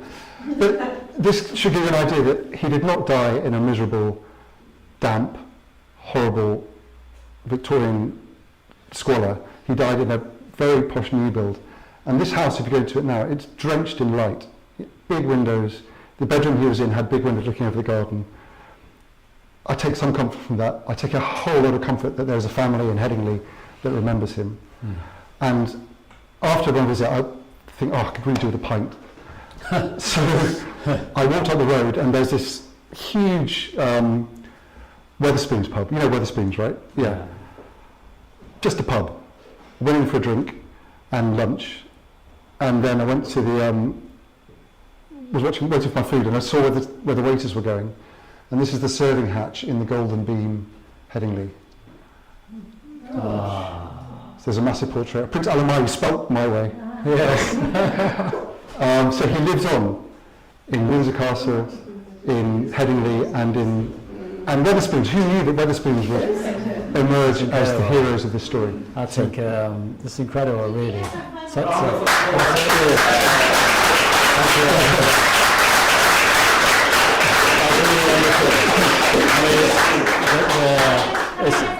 he ever kept a diary? Because diaries are very often. Have you managed to find a diary? If I find one, I'm going to be furious because I've written a book. I'm sure you have one because it's the thing to do, isn't it? There's some letters, and I know a proper I'm a journalist. Yeah. I know there's a proper historian out there who's writing another biography of Alemayehu. No doubt he will come out with a diary of Alemayehu. But I didn't find one. Who is he? Ian Campbell? Is Ian Campbell writing them? Oh, that's probably secret. He's coming here in 2 months' time. We can ask him. Okay, block that out of the thing. Can I ask one question about the burial? Yeah. Who arranged the burial? The government? Well, it would have been the royal family. So it was discussed by the. There would have been St George's Chapel is a royal peculiar, which means a church not run by the Church of England, but a church run by the royal family. And so if you go to the archives of St George's Chapel, there are minutes of all the top deacons and that lot. Do we know who attended from the royal family? There's a full guest list. Queen Victoria didn't make it, but she was represented by her son. And it's interesting, it's a cast list of all his failed father figures. Captain Speedy was there, Cyril Ransom was there, Jex Blakes were there, family friends in the Isle of Wight were there. And I think one of his boyhood friends who he wrote to was also in the congregation. Yeah. That's great. So William's got a question. So one thing that really struck me about your book is if this whole thing was a misunderstanding and there wasn't any plan really, and yet 50,000 people and a railway and steam engines and artillery and 44 elephants were transported 10,000 miles away. There were a lot of people obeying a lot of orders. Yeah. So there's a huge logistical thing. Did you see anything about the role of the Navy in all of this? Yeah. How they facilitated that? Well, that has been written about extensively, the military campaign, so I purposely didn't get into that. Right. But I think the cock-up was Alemayehu. The invasion was not a cock-up, that was a plan. Right. And the motivation for that was basically, so Britain was an up-and-coming imperial power. Remember, the British Empire isn't there yet. The scramble for Africa hasn't happened yet. Britain is insecure and is trying to prove itself and against all the other. Remember, it's essentially a European competition, the empire. And it's recently had the huge humiliation of the, what it called the Indian Mutiny, which Indians call the First War of Independence, which was a huge embarrassment. So basically this great imperial power was brought to the edge of defeat by its own troops, and this lifted the lid on the great confidence trick at the heart of the British Empire. The confidence trick is that we dominated India with a few thousand people. So we dominated India, millions and millions of people. We managed to dominate it with thousands and thousands of people. That essentially is a confidence trick, right? Because by sheer weight of numbers, we could have got pushed off easily. And if you look at the House of Commons debate on the thing, there's people are saying, they call him a dusky monarch. This dusky monarch has humiliated us by imprisoning our consul and these missionaries. They didn't really care about the missionaries. Missionaries were really annoying. They were always getting into scrapes. But the calculation was, we have no choice. We have to rescue these people or our reputation's done. So they did that through like in Iraq, what was the phrase in Iraq? Overwhelming force. It wasn't overwhelming force. Shock and awe. Could I make a follow-up observation? Yeah. This is quite a difficult thing to say. I've been looking into my ancestry because I'm going to Jamaica with Pauline in January. Yeah. So researching as one does. And there's a certain Admiral Sir Leopold Heath who commanded the East Africa Squadron, which played a good role in finishing the slave trade off the coast of East Africa. But I was a little shocked to discover last week that he was in charge of all the ships that supported the Abyssinia expedition. Oh, really? Oh, wow. So all the materials and men who came to Ethiopia would have come on ships under his command, and all the plunder, and indeed the prince, would have been taken away on ships commanded by my great-great-grandfather. Right. So I'm just processing that. I can give you the ships. Would you like to apologize?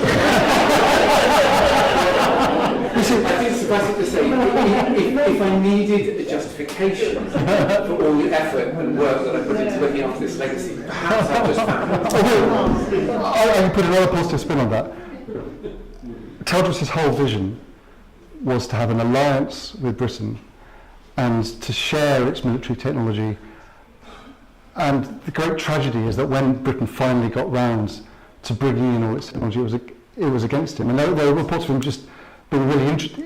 The sheer technology, what he wanted was for Britain to arrive en masse with all this stuff.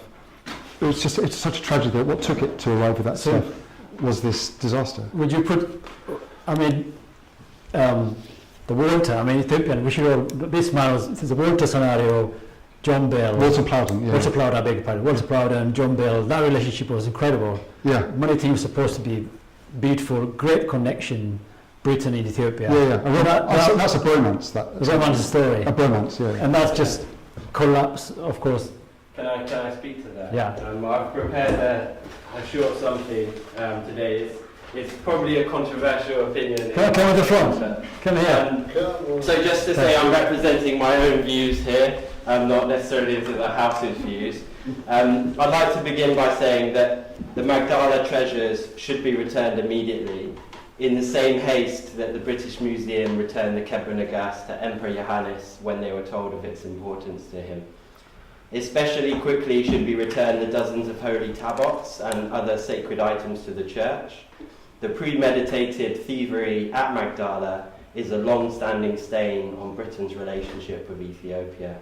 And this stealing attitude continued up to 1943, when Ethiopia was stripped by its liberator of crucial material resources for development after the war.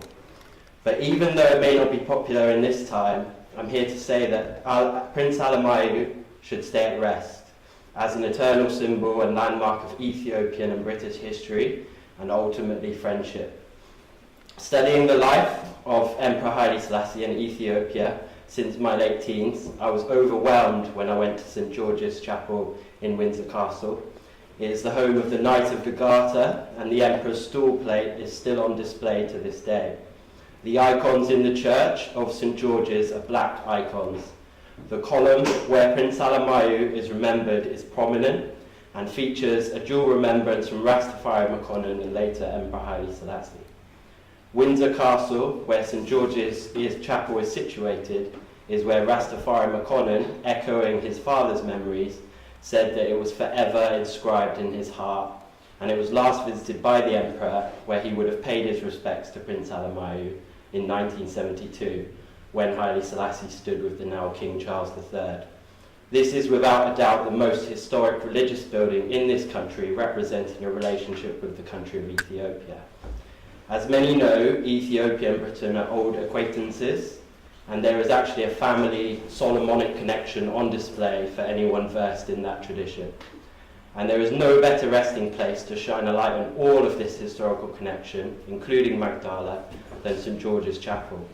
The premier religious building for the British monarchy and the home of chivalry and knighthood in this country, which also relates us to ancient Ethiopian customs and traditions.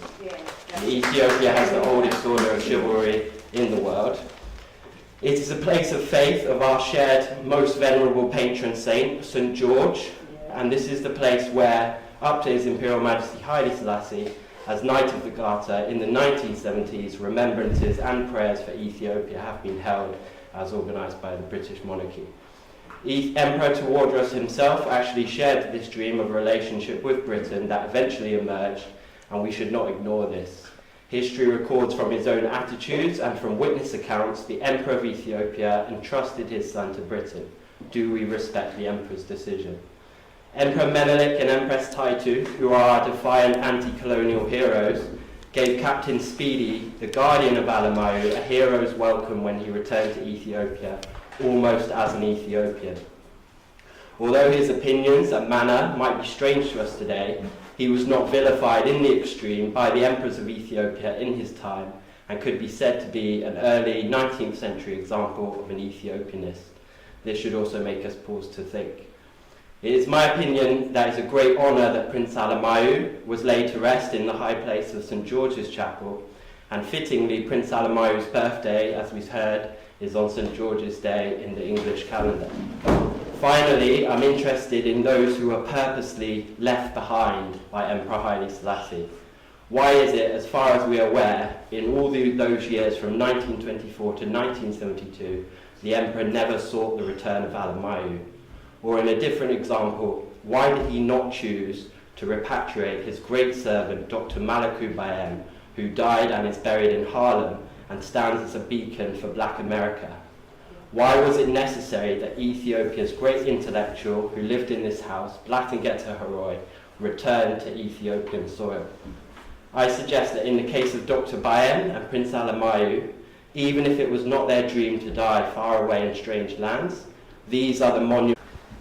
In as far as Emperor Haileselassie was concerned, he didn't even repatriate the remains of his own daughter from Italy. That's a different kettle of fish. None of them shared the common denominator that Alemayehu has. Alemayehu was taken, like it or not, prisoner from Ethiopia. That is an insult to the intelligence of Ethiopians through generations. No Ethiopian royalty has been taken prisoner from Ethiopia and died abroad. No, mention one. All these guys. The matter is a matter of principle. The principle being, how does this generation of Ethiopians view Alemayehu? In what terms do they view? I understand by reading your books the circumstances that led. It could have been, there's a story that Tewodros might have said, please take care of my son. But he killed himself. He killed himself. But not in such a way. But one last thing that I was going to, this is a hypothetical question. What if Tewodros hadn't committed suicide? Would he have been taken prisoner? Yeah. Yes, definitely. Hold on. Would that not clash with the rules of engagement of the expeditionary force, which was to secure the release of the prisoners? I'm sure they would have tried to kill him. That doesn't work. That doesn't work for as far as Africa is concerned. To me, I don't think those people have got an option to leave. If they left Alemayehu at that situation, what could have happened to him? He should have been killed. But Mashesha survived. But Mashesha was in a different place. He was in Meqdela. Yeah, but nobody knew him. Yeah. Nobody knew But I'm saying that there wasn't a plot. He survived and he thrived. He was a good friend of me, wasn't he? What do you mean Mashesha? Nobody knew Mashesha. Of course they knew. But he was not in the house at the time. Yeah, he was not. He was in a different part. Yeah. But he still was the son of Tewodros. In fact, from the same aristocratic lineage as him. But he has already escaped. No, he didn't. He was there at the time. He's not under their control anyway. But this young boy is under their control. Yeah, and I can see why they took him from. Yeah. But I think they should have had a more consistent plan for his life. That is endless chaos and change. Don't look after a new father figure, But it wasn't how, mustn't forget, he went to, from Britain's point of view, he went to the best British school. He holidayed with the Queen. He was treated as a prince. It's not it's not as simple as saying he was mistreated. But I just think ultimately there wasn't enough. He was overlooked. There wasn't enough thought put into his future. Yeah, but he died alone. So when they took Alemayehu, they also took another man, known later as Hakim or Dr. Mati. Yeah. But he was always in India with the same kind of people. If only Alemayehu had turned right and not left, Exactly. gone to India. If he had gone there, Yeah. might have been successful. Yeah, he could have been ambassador. He could have gambled away the Anything. embassy for. Was that right? That's what tells you that they purposely brought him here. Well, I think that was Speedy. Speedy brought him here. Yes. And also, I would like to discuss about the letter you read. Yeah. It So is go. signed from Abyssinia, but no Ethiopian refers to Ethiopia as Abyssinia. So I suggest that letter was written by somebody English or somebody and put down Abyssinia. No one refers to Ethiopia as an Ethiopian. Was that? Did you see the words? What I read out. That you read, right? The translation was some English guy's translation. Yeah, the grandmother. She would not have put down Abyssinia. Abyssinia. You can see the original. Never. So what was the term in those days? No? Ethiopia, even then. Yes. So the term Abyssinia was from outside maybe. This is the original text. You can see what she wrote. And that's the translation I read. Yes, we've got more questions coming if we have time. Is that all right? Do you want to take a couple of questions? Yeah? I'm going to step away. Do you want to take a couple after that? Shall we take a couple of questions while they're reading? Yeah. All right. Jenny, yeah? Go on. We come back to the and frankly, I think I'm free to say, as you would have known for his but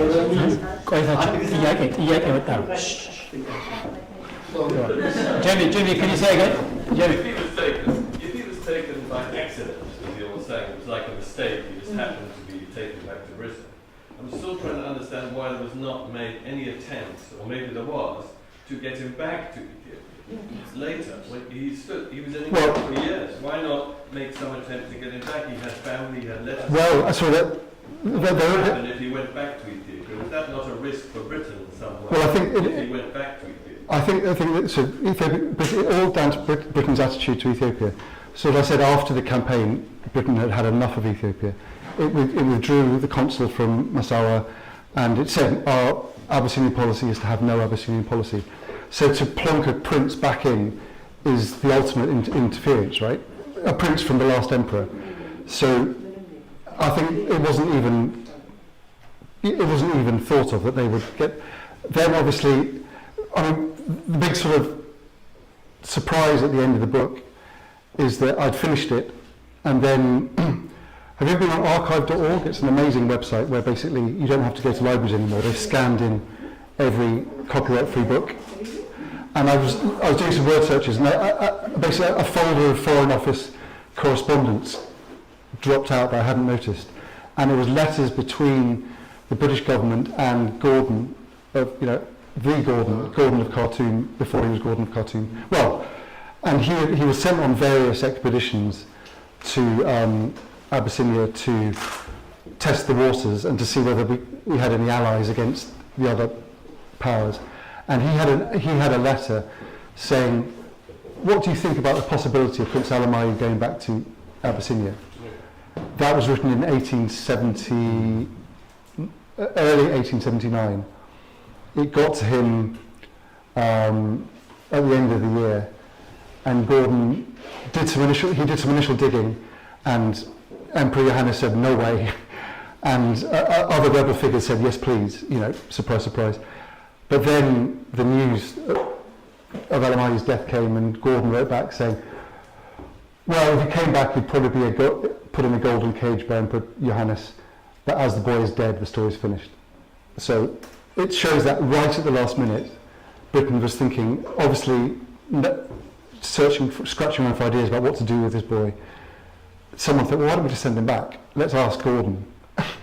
And Gordon did a bit of initial research, and then Alemayehu died. So, yeah. Interesting. Any more? Second? Nobody doesn't mention Abyssinia. No, so the original. So it's just the translation. No, the original letter does not mention Abyssinia. Okay, good.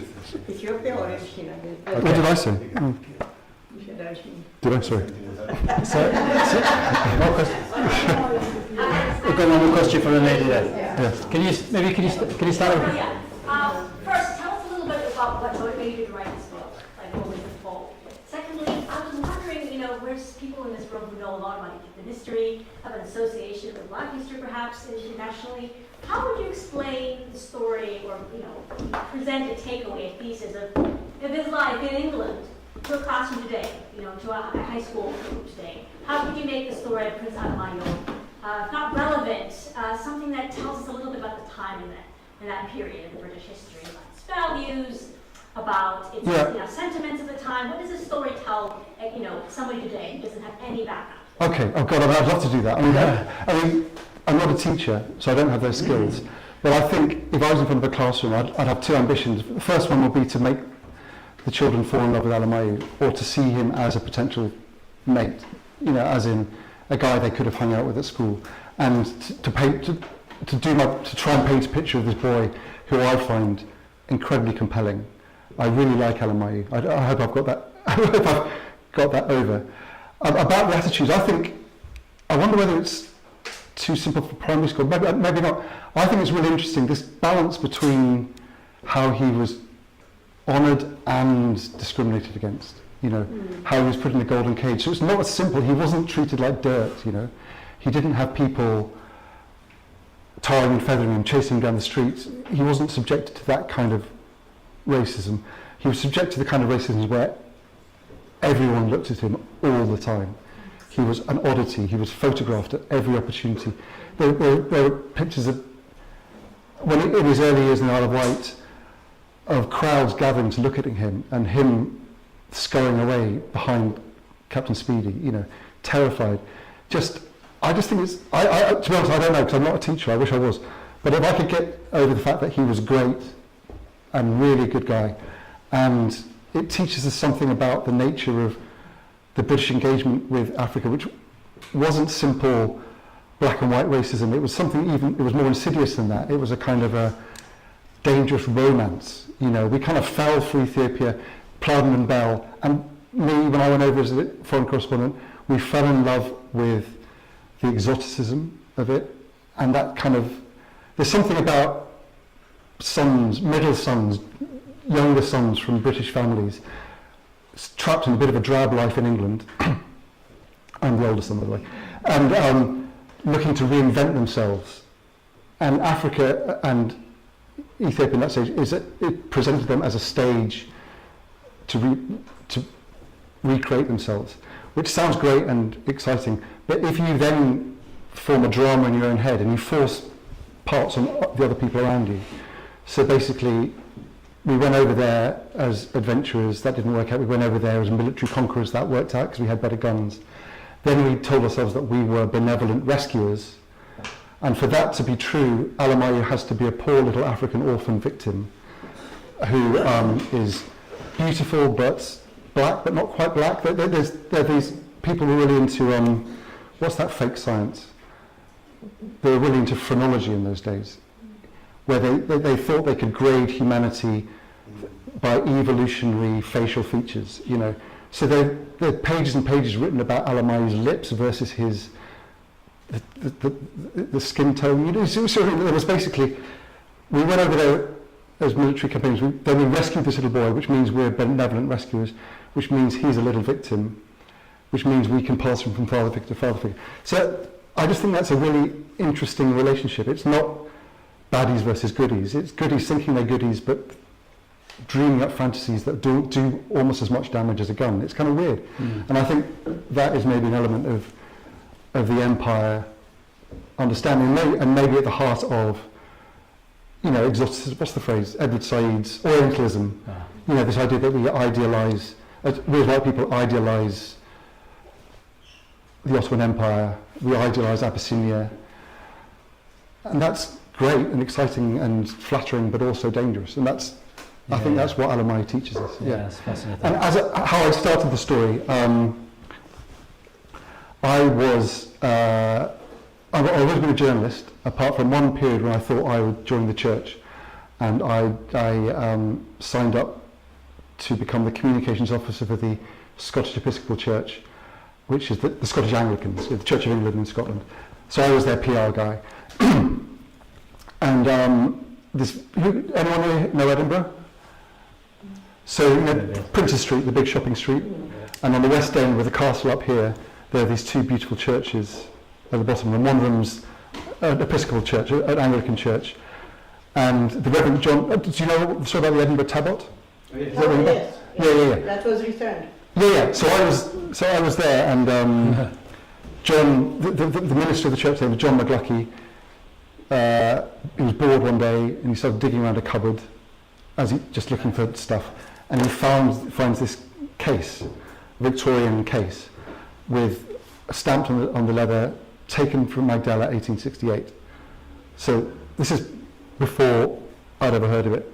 He had done as a student, he'd come to Ethiopia to do some missionary stuff years ago, so he had a vague idea of what the Orthodox Church was and all that kind of stuff.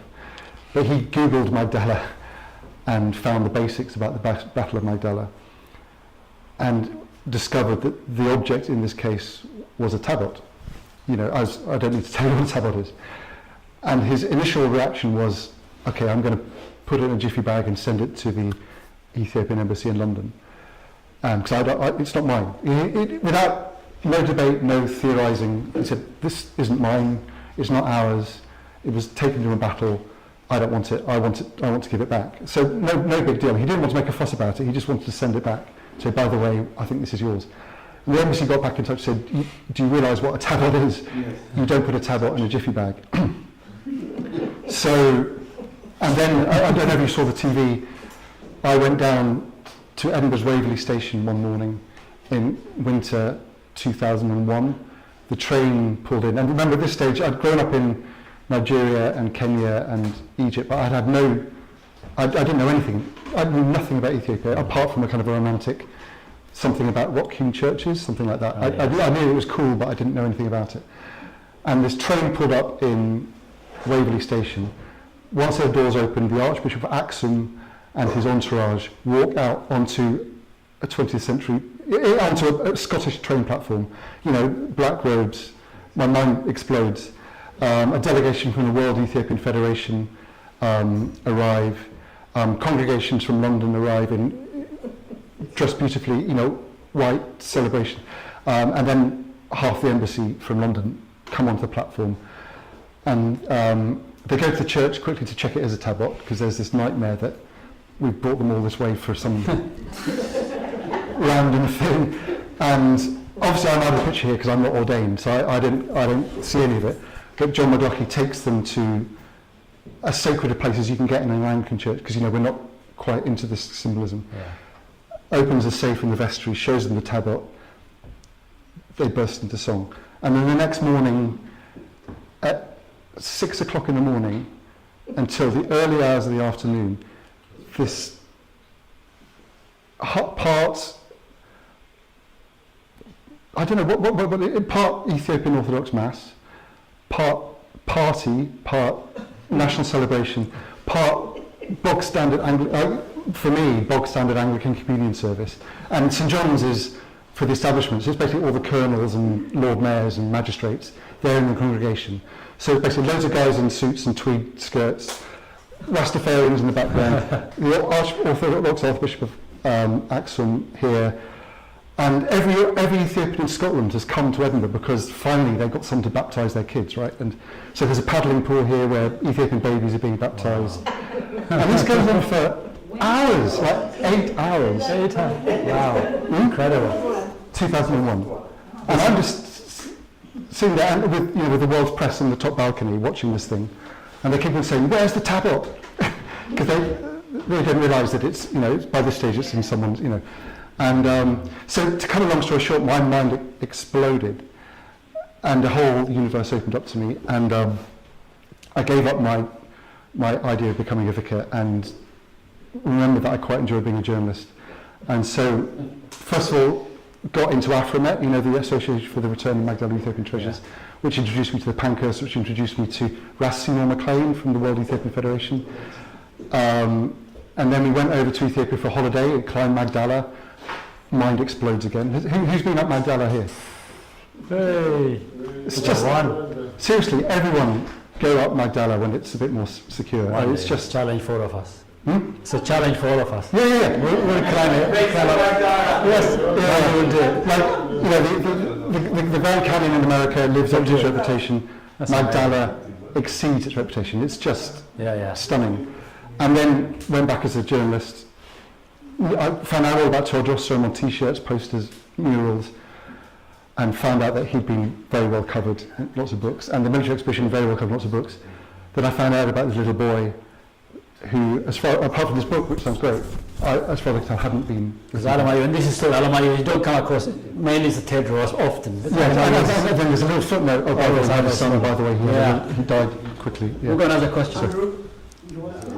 Andrew, thank you for this. I just wonder whether you had any encounter with the royal house with regards to some facts which were you prohibited sharing with the public. Was it a coincidence now, Prince Charles and the royal house raising the fact just after you published? No, I think what happened there is, I've got it here. So I got in with these, I really want to publish my book in Ethiopia, so I was contacting publishers there, and what are they called? There's this little publishing house which is doing some really cool things, and I got in touch with them, and they happened to be mates with the BBC Amharic team in Nairobi, and one of them was here and took back a copy of my book to them. It passed on to the BBC Amharic team in Nairobi. They then did a story. They then went up to Simien Mountains and found descendants of Alemayehu, and who said Alemayehu should come back. They did a story putting my book 2/3 of the way down, very unfairly, and that kicked off the whole thing. So it wasn't a coincidence, nor was it a plot, and I hadn't got any secret information from the royal family. Were you sanctioned? No. I think the royal family. My best guess is that it's a very similar situation in a way between Alemayehu and the Tabot in Westminster Abbey. There's what Tabot in Westminster Abbey, stuck on the back of an altar, which used to be on public display. And Westminster Abbey and St George's Chapel are both royal peculiars, which means the royal family get to say. And for me, the Tabot in Westminster Abbey is just a no-brainer. It's a Christian building. It's an altar is the focus of worship. Why do you have an item of stolen property as the focus of your worship? Never mind the fact that it's a Tabot. So and they say, the implication I get is they don't want to return the Tabot because they don't want to destroy the altar, which is only a 20th century thing. It's nothing special. But I think the kind of mindset that is against that, which is kind of small c conservative, we must conserve heritage, we mustn't break an altar in Westminster Abbey, I think is the similar kind of small c conservatism behind we must not break open a grave, even though royal bodies have been moving left, right and centre for centuries. The Queen's mother-in-law, her body was moved from London to Jerusalem several years after her death. So there's nothing wrong with moving bodies. But personally I think the royal family are a beneficial force in this. They have looked after what they've got, and if you could find ways of reaching out to them and finding common ground. And I thought what you said was beautiful. I think there's a whole debate. What you said was beautiful too. I think there's a real debate to be had. But there must be some kind of middle ground, somewhere where, like the Edinburgh Tabot was a win-win situation. Yeah. That corner of Edinburgh is in love with Ethiopia. The people in Ethiopia who remember that event are in love with Edinburgh. With Ethiopia, if the future independent Scotland ever wants to have a relationship with one of the fastest growing economies in the emerging economies, they can say, by the way, we gave you that Tabot back in 2001, can you solve this trade deal? And they'd do it. So there must be some way of bringing everyone on board, having win-win situations. I now understand when my grandfather's body was exhumed from here to be sent to Ethiopia, there was a big service at the Westminster Abbey before his body was put on the train to fly from Southampton. I've always questioned why was he given service at Westminster Abbey. Now I can relate. Because it's a royal peculiar, another royal church. Because we have Tabot there. Oh, maybe that was it too. I see. Yeah. Interesting. Just one more. Sorry, you have a question? No question. Okay, just to introduce Madam. What was your name again? I beg your pardon. What was it? Sumos man name? Yes. Gijo Ayalo. So we have a Gijo Ayalo lady here. Maybe you are the 5th generation from Tewodros. Alemayehu. His sister is he has sister. Yes. Her name is called Atash. From a different father. She was married from a different mother. Menelik, as a Menelik. She was the first wife of Menelik, Emperor Menelik. Yes, first wife Menelik, and after he got a position, he did not been long, and Atash had 3 children. Yes.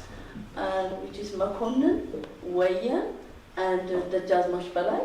Dajjazmash Balai is my mama. Wow. So you are the what?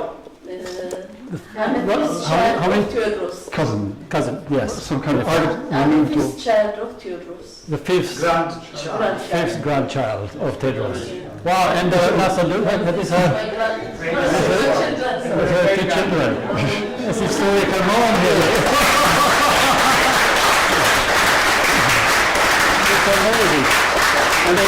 And you came from London as well today, for this moment. Incredible. That's amazing. We would like to say to you, thank you. Really, you play a big role in a lot of things you have done. I see, even though when we saw with my children, here when we go back to Ethiopia, really thank you. All of you, Brother Brigade, I see everything. God bless you. Thank you so much.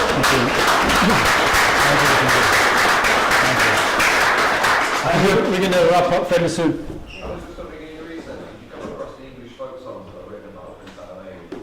Yeah, so a guy from Leeds, right? I've only heard one, so it'd be great to hear them. Yeah? Oh, I'd love to hear more, but yeah. Definitely. I can't remember the sources in that, but double check it. It's interesting. The sentiment of the people is that he wanted to return to Ethiopia. Right. Oh, can I get the details from you later? Because I'd love to hear them. I've heard one song, one folk song. Yeah.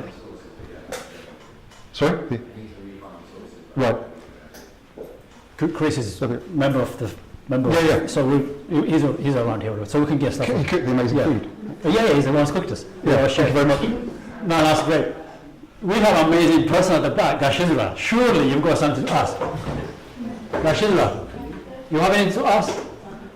Come to the front. We can't hear you. Stay there if you want.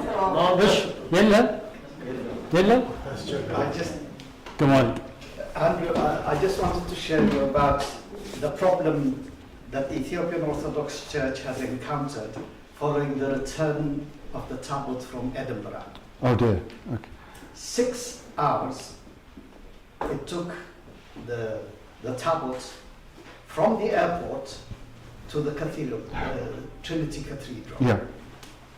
Both sides of the driveway were crowded with people, reception. Yeah. Oh, this is a good problem. I thought it was a bad problem. No. This was good for Ethiopia. Yeah. But the British Museum didn't like it. What the British Museum want is a hush-hush. Yeah. The director of the British Museum went to Ethiopia and spoke to the late Patriarch Aulos on this ground. And he said, we don't want to open the floodgates for more items to go back to their origins. Yeah. We can give you tomorrow morning the 10 tablets that we have. But just don't tell anyone. But don't keep it shoes. He says this is dictation that we will not accept. That's insane. Insane. Well, I mean, for me, how are we doing for time? The tablets are the ultimate absurdity. So obviously not the tablets, but you know what I mean, the situation of the tablets. So there are 10 tablets in the British Museum. They understand that they're sacred and that they shouldn't look at them or put them on display or touch them or study them or do anything with them. So they put them in a locked room, covered up in something, and promise never to look at them again.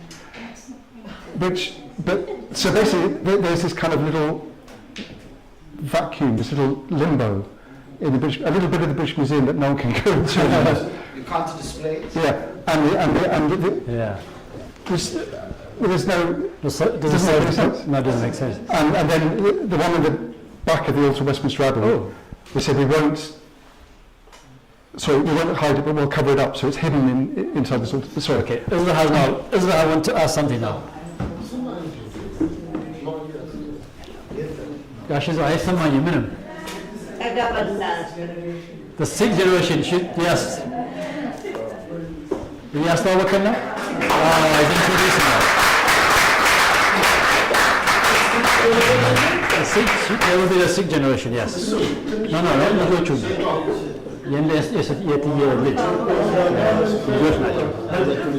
So, one second. Just introducing. Oh, brilliant! I think I'll do one more thing. This is incredible. Gashizra, we talked about this earlier. Couple of things. So the story then goes on. The story of this really continues. It's important history in Ethiopia. Never dies. Still, it lives on. So for those who stay here, never mind here. But Emperor.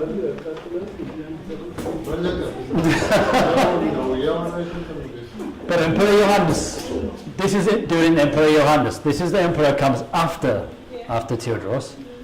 He writes a letter to Britain, to Queen Victoria, and he asks in the letter he asks for two things. So he wants these two things to be returned. The first thing he asks is the Kebra-Nagast, the book of Kebra-Nagast. And the second thing he asks is the famous... Huh? Rousseau. Yes, Kurateras, the very famous image of... it was lost in those days. And I think they couldn't find... I think the Queen Victoria, everyone, they find one copy and send back to him. As Ross Benji was saying. You got to they quickly returned it. They quickly found it because Emperor Johannes says, without this book, without this image, no one is going to govern, no one is going to listen to me as an emperor. So it's important we have this book, because the book has already been taken. This book is important. So then quickly signed, I think they've taken two, they've taken one quickly to him, but the image, nowhere to be found, they couldn't find it, they couldn't send it. University. But now, so let's see. So here's the question. So the question is to Andrew, what do we know about this? Where are we with this story? So just about them, lots of people often say that we shouldn't return treasures because the countries that made them don't know how to look after their own things. Okay, they often say that Ethiopia, if you return these, the British Museum has done a wonderful job looking after the manuscripts, and if we send them back to Ethiopia, the Ethiopians wouldn't know how to look after their own manuscripts. Okay. So the Book of Kebra-Nagast, Emperor Johannes asks for it back.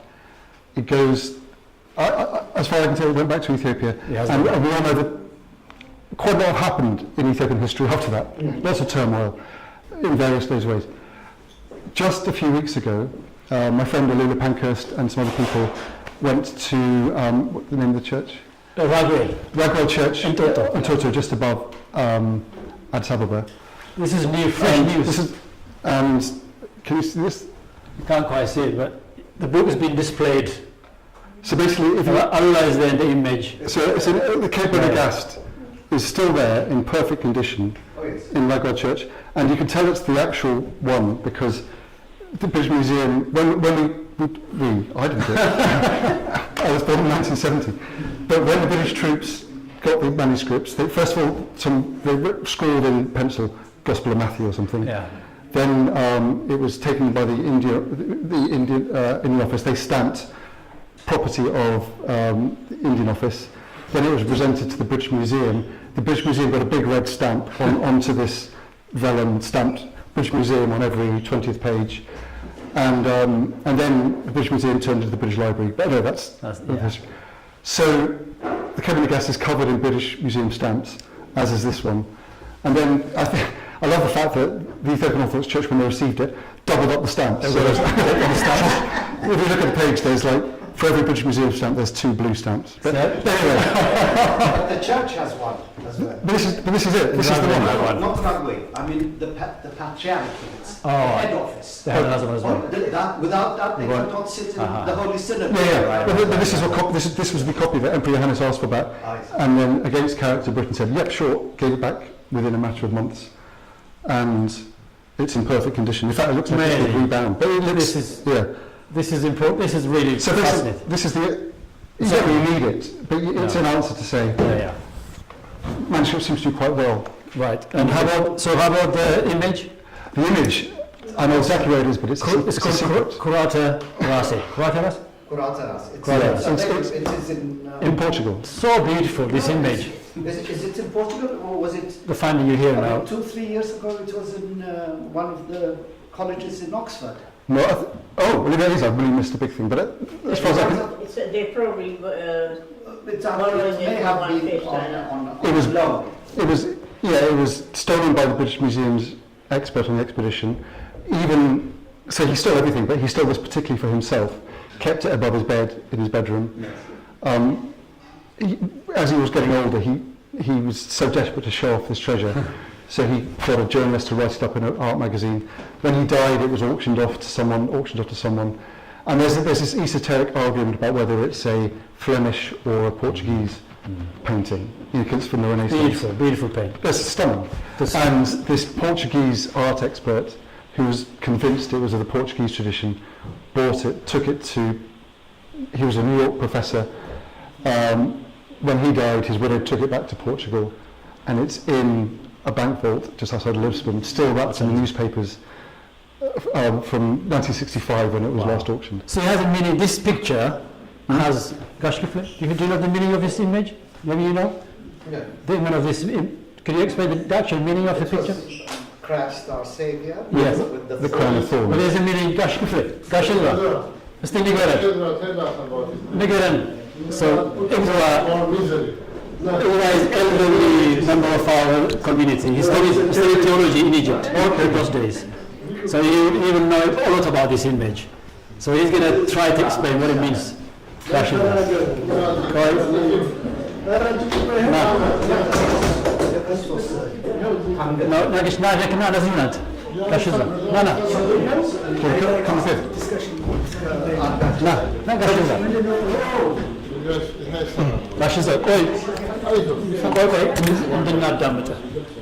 I want you to listen about this. I trust the yellow buttons. Does that matter? Is it me? Is it okay now?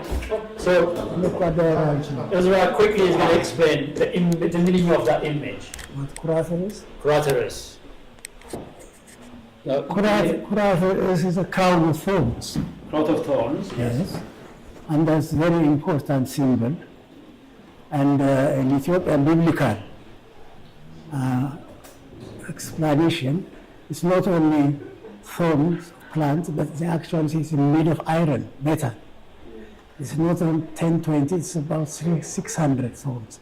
It's very useful. It is the whole burden of his Jesus Christ is symbolized in the crown of thorns. Eventually, that was the last humiliation, and also the last what Christianity actually was symbolized as pain and at the same time of revelation. What it is. So in meaning of Amharic, Quran. Ru'us. Yes, yes. Yes. It is Ru'us. Just tell us the definition. It actually means something which hits the head. Qur'at. Struck his head. Kurkum. Qur'at. Ru'us. Yes, crown of thorns. And then you've got the symbol, add up things onto it theologically.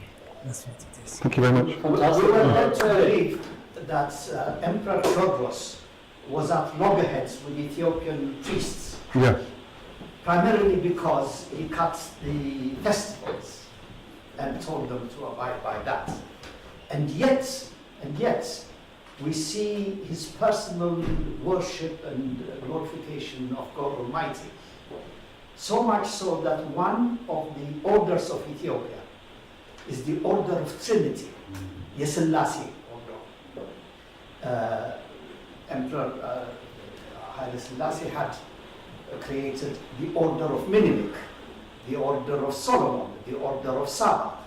But the order of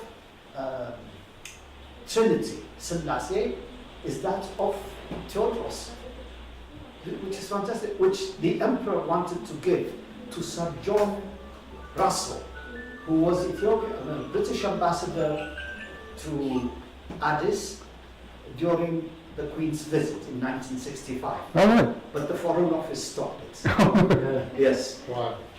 You couldn't give the order. You have to explain who created the order and this and that. And the Emperor Tewodros' name was there. So he instead got the Order of the Star of Ethiopia. Okay. Interesting. He was a remarkable fellow. He's always been my hero. We had to memorize when we were, those of us who were educated a little bit older.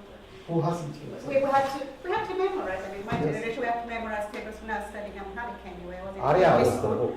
Arya, now the poet, there was a big poet, monarch, Girmacha Taklariat.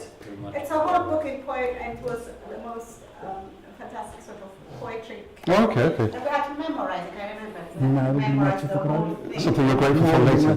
Yeah, let's memorize. I've got something to tell you. I read somewhere. I read somewhere. I think it was in that little book that I read. Madame de Bonfoy. Madame de l'Enfant ታስታውሳለህ? Madam? ደሞ ልፋት መርከብ ላይ ያገኘው ታይቶ I'll say something quickly. Can I just tell you this story? It's a very interesting thing. Sorry, I'm itching to say.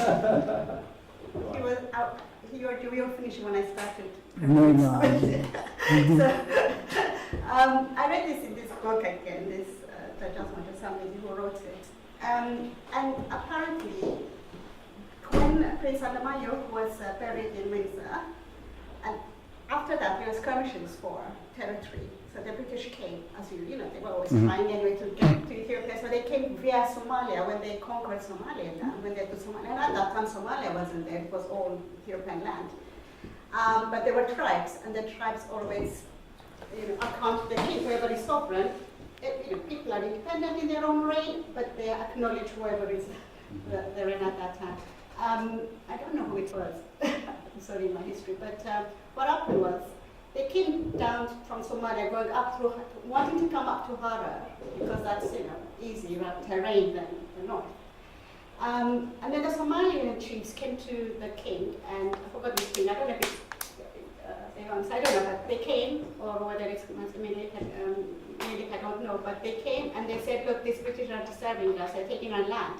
So they were going, just putting the flag and saying this is the land of the Queen. There's nobody living there. As usually there are nomads. There's nobody here. So at the time, the king said they were fighting in different parts of Ethiopia. So it must be because there were different things happening. The port, the Ottomans are there from Egypt. There was from the Red Sea. Things are happening. So they couldn't really focus all the way down there. So they said, "Look, you deal with them," and they couldn't. So they kept saying, "This is our territory," putting territories and pushing it and pushing it. So apparently the king said, "Look, why don't you say this is our country and make a demarcation yourself as well?" And then the minute they pass that, then you've got cause for war. Right? Nobody wanted to start the first war. So they felt a bit disappointed in terms of the Somalian chiefs. They felt they were sort of left out, and I think that was they were a bit disgruntled about it. But they were saying it's a tactical thing, because now if I say to you, that's your land, it's Somaliland, before the British said Somaliland, then they are invading somebody's territory, and then we can come to help you, right? And then what happened was they said, well, there were some skirmishes and some British soldiers died, and they said, wherever a British person dies, it's the Queen's land or something like that. Right. To that effect, you know what they said. And there was a big argument going on. So they said, okay, in some of the letters, this to and fro from the king and stuff, they said, all right, the letters are written in Amharic or Ge'ez, and then another translation. So the translations are always not the right translations. But what happened was they know that Prince Alemayehu was buried in Windsor, right? So they put a claim. So the British put a claim saying the king has agreed that we own all this land. Wherever a British person dies, that's our land. So when they look at the translation, it's a different translation, obviously, helping the British. So they said, fine, we agree with that. Because the British forgot that Prince Alemayehu was in Windsor. Right? So after that, they said, okay, now we put a claim to that as much territory that you're taking, that will have reciprocal. That's brilliant. Reciprocal, yeah. So I wanted to get this, I'm sure I read it in this book, this gentleman. What was it right there again? Gurbacho Taklariat. That's a great story. ፊታውራሪ ሀብተ ጊዮርጊስ ናቸው። I need to get that. So I was so interested in የእኛ ሰው Can I just do one thing? Just before we finish, we have the shop. Andrew's book is in the shop, and he will do a quick sign. Sign anything before we go. The book will be signed. The shop is there if you want to buy the book as well. I'm just trying to remind before we go that's to take place. Okay. So Andrew, go on. Okay, can I just say thank you very much for listening and for being here today. And as a reward, as a present to you, I want to share one last object, which is my favourite portrait of Alemayehu. So remember, he just landed in Britain, 1868, and he got on within days he was put on a steam train, which must have been exciting, terrifying, whatever. He stopped off at Exeter St David's train station, because in those gauges you have to keep on changing tracks. He was going to go to the Isle of Wight, So he had about an hour to wait in a waiting room in Exeter St David's train station, and a journalist from the local Exeter newspaper was also an artist and did a quick sketch of him. And so this is the sailor's hat he'd worn on the steamship across the Mediterranean. This is him all dressed up with a bouquet of flowers to meet Queen Victoria. And I think you have to get your comfort and where you can in his story. And I just think he's, I think that's a beautiful picture. So let's remember him like that. And and thank you very much. Thank you so much. Thank you for that. That's amazing. Thank you, that was fantastic. Thanks very much. That Qur'an is not an original. Sorry? Qur'an is not an original. It's not an original, is it? Picture, the Qur'an is. Because I think